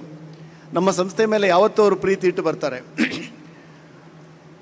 ಅವರು ಬಂದಾಗ ನಾವು ಪಾಲಕರಿಗೂ ಪ್ರತಿ ವರ್ಷ ಈ ರೀತಿಯ ಒಂದು ವಿಷಯವನ್ನು ಇಟ್ಕೊಂಡು ಒಂದು ತರಬೇತಿಯನ್ನು ಮಾಡ್ತೇವೆ. ಅದರ ಜೊತೆಯಲ್ಲಿ ನಮ್ಮ ಶಿಕ್ಷಕರಿಗೂ ಕೂಡ, ನಮ್ಮ ಶಿಕ್ಷಕರ ತರಬೇತಿದಾರರವರು. ಹಾಗಾಗಿ ನಿಮ್ಮ ಮಕ್ಕಳು ವಿರೂಪಾಕ್ಷ ದೇವರ ಮನೆಯಿಂದ ತರಬೇತಿ ಪಡ್ಕೊಂಡಂಥ ಶಿಕ್ಷಕರ ಮಕ್ಕಳು. ಈ ಬಗ್ಗೆ ವಿಶ್ವಾಸ ಇಟ್ಕೊಳ್ಳಿ. ಎರಡನೇದು, ಅವರು ಈ ವಿಷಯಕ್ಕೆ ಸಂಬಂಧಪಟ್ಟ ಸಾಕಷ್ಟು ಪುಸ್ತಕಗಳನ್ನು ಬರೆದಿದ್ದಾರೆ. ಇಲ್ಲಿ ಒಂದಷ್ಟು ತಂದಿದ್ದಾರೆ ಕೂಡ ಅಲ್ವಾ, ಹೊರಗಡೆ ಇದೆಯಲ್ಲ, ಒಂದಷ್ಟು ಪುಸ್ತಕಗಳನ್ನು ತಂದಿದ್ದಾರೆ. ನಾವು ನೋಡ್ಬೋದು, ಖರೀದಿಸ್ಬೋದು, ಓದ್ಬೋದು ಕೂಡ. ಒಟ್ಟು ಅವರು ಹೇಳಿದಾಗೆ ನಾವೆಲ್ಲರೂ ಸೇರಿ ಎತ್ತರಕ್ಕೇರಿಸಬೇಕಾದದ್ದು ಯಾರನ್ನು ಅಂದರೆ ನಮ್ಮ ಮಕ್ಕಳನ್ನು. ಇಂಥ ಅವಧಿಯಲ್ಲಿ ಇಟ್ಕೊಳ್ಬೇಕಾದ ಅವಶ್ಯಕತೆ ಒಂದು ಶಿಕ್ಷಣ ಸಂಸ್ಥೆ ಇಲ್ಲ. ಆದರೂ ನಾವು ಆಲೋಚನೆ ಮಾಡೋದು ಹೀಗೆ, ನೀವು, ನಾವು, ಅವರು ಎಲ್ಲರೂ ಸೇರಿ ಎತ್ತರಕ್ಕೇರಿಸಬೇಕಾದದ್ದು ನಮ್ಮ ಮಗುವನ್ನು. ಆ ಜವಾಬ್ದಾರಿನ ಎಚ್ಚರಿಸಲಿಕ್ಕಾಗಿಯೇ ಸ್ವಲ್ಪ ಸಮಯ ಹೆಚ್ಚಾಗಿದೆ. 1 ಗಂಟೆವರೆಗೆ 10 ಗಂಟೆ ಕೂತಿದ್ದೇವೆ ನಾವು, 1 ಗಂಟೆ ಆಯಿತು. ಸ್ವಲ್ಪ ಸಮಯ ಹೆಚ್ಚಾದರೂ ಕೂಡ ನಮ್ಮ ಜೀವನ ಪೂರ್ತಿ ತೆಗೆದುಕೊಂಡು ಹೋಗಬೇಕಾದಂಥ ಒಂದು ಬುತ್ತಿ, ಇದನ್ನು ಇವತ್ತು ನಮಗೆ ಕಟ್ಟಿಕೊಟ್ಟಿದ್ದಾರೆ ವಿರೂಪಾಕ್ಷ ದೇವರ ಮನೆಯವರು. ಧನ್ಯವಾದದ ನಂತರ ನಾವೆಲ್ಲರೂ ಊಟ ಮಾಡಿ ತೆರಳಬೇಕು. ಈಗ ಧನ್ಯವಾದ. ಕೆಲವರ ಮಾತುಗಳು ಕಿವಿಯನ್ನಷ್ಟೇ ತಲುಪ್ತವೆ, ಇನ್ನೂ ಕೆಲವರ ಮಾತುಗಳು ಹೃದಯವನ್ನು ತಲುಪ್ತದೆ. ಇಷ್ಟೊತ್ತು ಉಪನ್ಯಾಸ ಕಾರ್ಯಕ್ರಮವನ್ನು ನಡೆಸಿಕೊಟ್ಟಂತಹ ಡಾಕ್ಟರ್ ವಿರೂಪಾಕ್ಷ ದೇವರ ಮನೆ ಇವರಿಗೆ ನಮ್ಮ ಸಂಸ್ಥೆಯ ಪರವಾಗಿ ತುಂಬ ಹೃದಯದ ಧನ್ಯವಾದಗಳು. ಕೊನೆಯದಾಗಿ ವಂದನಾರ್ಪಣೆ ನಡೆಸಿಕೊಡ್ಬೇಕಾಗಿ ನಮ್ಮ ರಸಾಯನಶಾಸ್ತ್ರ ವಿಭಾಗದ ಮುಖ್ಯಸ್ಥರಾದ ಶ್ರೀಮತಿ ದಯಾಮಣಿ ಟೀಕೆ ಇವರಲ್ಲಿ ಕೇಳ್ಕೊಳ್ತಾ ಇದ್ದೆ. ಎಲ್ರಿಗೂ ನಮಸ್ಕಾರ. 2026-27ನೇ ಸಾಲಿನ ಪ್ರಥಮ PUC ವಿದ್ಯಾರ್ಥಿಗಳ ಕಾಲೇಜು ಪ್ರಾರಂಭೋತ್ಸವ ಹಾಗೂ ಪೋಷಕರ ಸಭೆಯ ಅಧ್ಯಕ್ಷತೆಯನ್ನು ವಹಿಸಿರುವಂತಹ ನಮ್ಮ ಕಾಲೇಜಿನ ಆಡಳಿತ ಮಂಡಳಿ ಅಧ್ಯಕ್ಷರಾದ ಶ್ರೀ ರವೀಂದ್ರ ಪಿ ಇವರಿಗೆ ಎಲ್ಲರ ಪರವಾಗಿ ಹೃತ್ಪೂರ್ವಕ ಧನ್ಯವಾದಗಳನ್ನು ಅರ್ಪಿಸ್ತಾ ಇದ್ದೇನೆ. ಈ ಸಭೆಯ ಪ್ರಥಮ ಅವಧಿಯಲ್ಲಿ ಕಾಲೇಜಿನಲ್ಲಿರುವ ವಿವಿಧ ಸೌಲಭ್ಯಗಳ ಬಗ್ಗೆ ಮಾಹಿತಿಯನ್ನು ನೀಡಿದಂತಹ ಪ್ರಾಂಶುಪಾಲರಾದ ಶ್ರೀ ದೇವಿಚರಣ್ ರೈ ಇವರಿಗೂ ಪ್ರೀತಿಪೂರ್ವಕ ಧನ್ಯವಾದಗಳು. ಅದೇ ರೀತಿ ಪರೀಕ್ಷೆಗೆ ಸಂಬಂಧಿಸಿದ ಆ್ಯಪ್ ಹಾಗೂ ಕೋಚಿಂಗ್ ತರಗತಿಗಳ ಬಗ್ಗೆ ಮಾಹಿತಿಯನ್ನು ನೀಡಿದ ಉಪನ್ಯಾಸಕರಾದ ಶ್ರೀ ಶ್ಯಾಮ್ ಪ್ರಸಾದ್ ಸರ್ ಹಾಗೂ ಭೀಮ ಭಾರದ್ವಾಜ್ ಸರ್ ಇವರಿಗೂ ಪ್ರೀತಿಪೂರ್ವಕ ಧನ್ಯವಾದಗಳು. ಅದೇ ರೀತಿ ವೇದಿಕೆಯಲ್ಲಿ ಉಪಸ್ಥಿತರಿದ್ದ ಆಡಳಿತ ಮಂಡಳಿಯ ನಿರ್ದೇಶಕರಾದ ಶ್ರೀಮತಿ ವತ್ಸಲಾ ರಾಜ್ನಿ ಹಾಗೂ ಡಾಕ್ಟರ್ KN ಸುಬ್ರಹ್ಮಣ್ಯ ಇವರಿಗೂ ಪ್ರೀತಿಯ ಧನ್ಯವಾದಗಳು. ಎರಡನೇ ಅವಧಿಯಲ್ಲಿ ಪೋಷಕತ್ವದ ಸವಾಲುಗಳು ಈ ವಿಷಯದ ಬಗ್ಗೆ ಸಾಕಷ್ಟು ಮಾಹಿತಿಯನ್ನು ನೀಡಿದ ಸಂಪನ್ಮೂಲ ವ್ಯಕ್ತಿಗಳಾದ ಡಾಕ್ಟರ್ ವಿರೂಪಾಕ್ಷ ದೇವರ ಮನೆ ಇವರಿಗೂ ಪ್ರೀತಿಯ ಧನ್ಯವಾದಗಳು. ಸಭೆಗೆ ಆಗಮಿಸಿದ ಎಲ್ಲ ಪೋಷಕರಿಗೂ ಹಾಗೂ ಪ್ರೀತಿಯ ವಿದ್ಯಾರ್ಥಿಗಳಿಗೂ ಧನ್ಯವಾದಗಳನ್ನು ತಿಳಿಸ್ತಾ ಇದ್ದೇನೆ. ಹಾಗೂ ಕಾರ್ಯಕ್ರಮದ ನೇರ ಪ್ರಸಾರವನ್ನು ನಡೆಸಿಕೊಟ್ಟ ಸುದ್ದಿ ಬಳಗ ಪುತ್ತೂರು ಇವರಿಗೂ ಪ್ರೀತಿಯ ಧನ್ಯವಾದಗಳು. ಇದರೊಂದಿಗೆ ಕಾರ್ಯಕ್ರಮದ ಯಶಸ್ಸಿಗೆ ಸಹಕರಿಸಿದ ಎಲ್ಲ ಉಪನ್ಯಾಸಕರ ಮಿತ್ರಗಳಿಗೂ ಹಾಗೂ ಆಡಳಿತ ಮಂಡಳಿ ನಿರ್ದೇಶಕರುಗಳಿಗೂ ಹಾಗೂ ಉಪನ್ಯಾಸಕೇತರ ಬಂಧುಗಳಿಗೂ ವಿದ್ಯಾರ್ಥಿ ಸ್ವಯಂ ಸೇವಕರಿಗೂ ಎಲ್ಲರಿಗೂ ವಂದಿಸುತ್ತಾ ಅವಕಾಶಕ್ಕಾಗಿ ಧನ್ಯವಾದಗಳು. ಕೊನೆಯದಾಗಿ ಶಾಂತಿ ಮಂತ್ರ ನಮ್ಮ ವಿದ್ಯಾರ್ಥಿಗಳಿಂದ. ತಾವೆಲ್ಲರೂ ಕುಳಿತ ಜಾಗದಲ್ಲಿ ಶಾಂತಿ ಮಂತ್ರವನ್ನು ಪುನರುಚ್ಚರಿಸಬೇಕಾಗಿ ಕೇಳಿಕೊಳ್ತಾ ಇದ್ದೇನೆ.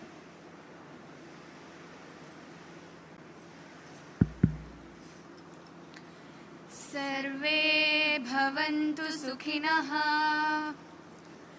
ಸರ್ವೇ भवन्तु सुखिनः सर्वे सन्तु निरामया सर्वे भद्राणि पश्यन्तु मा कश्चित् दुःखभाग् भवेत् ॐ शान्ति शान्ति शान्तिः.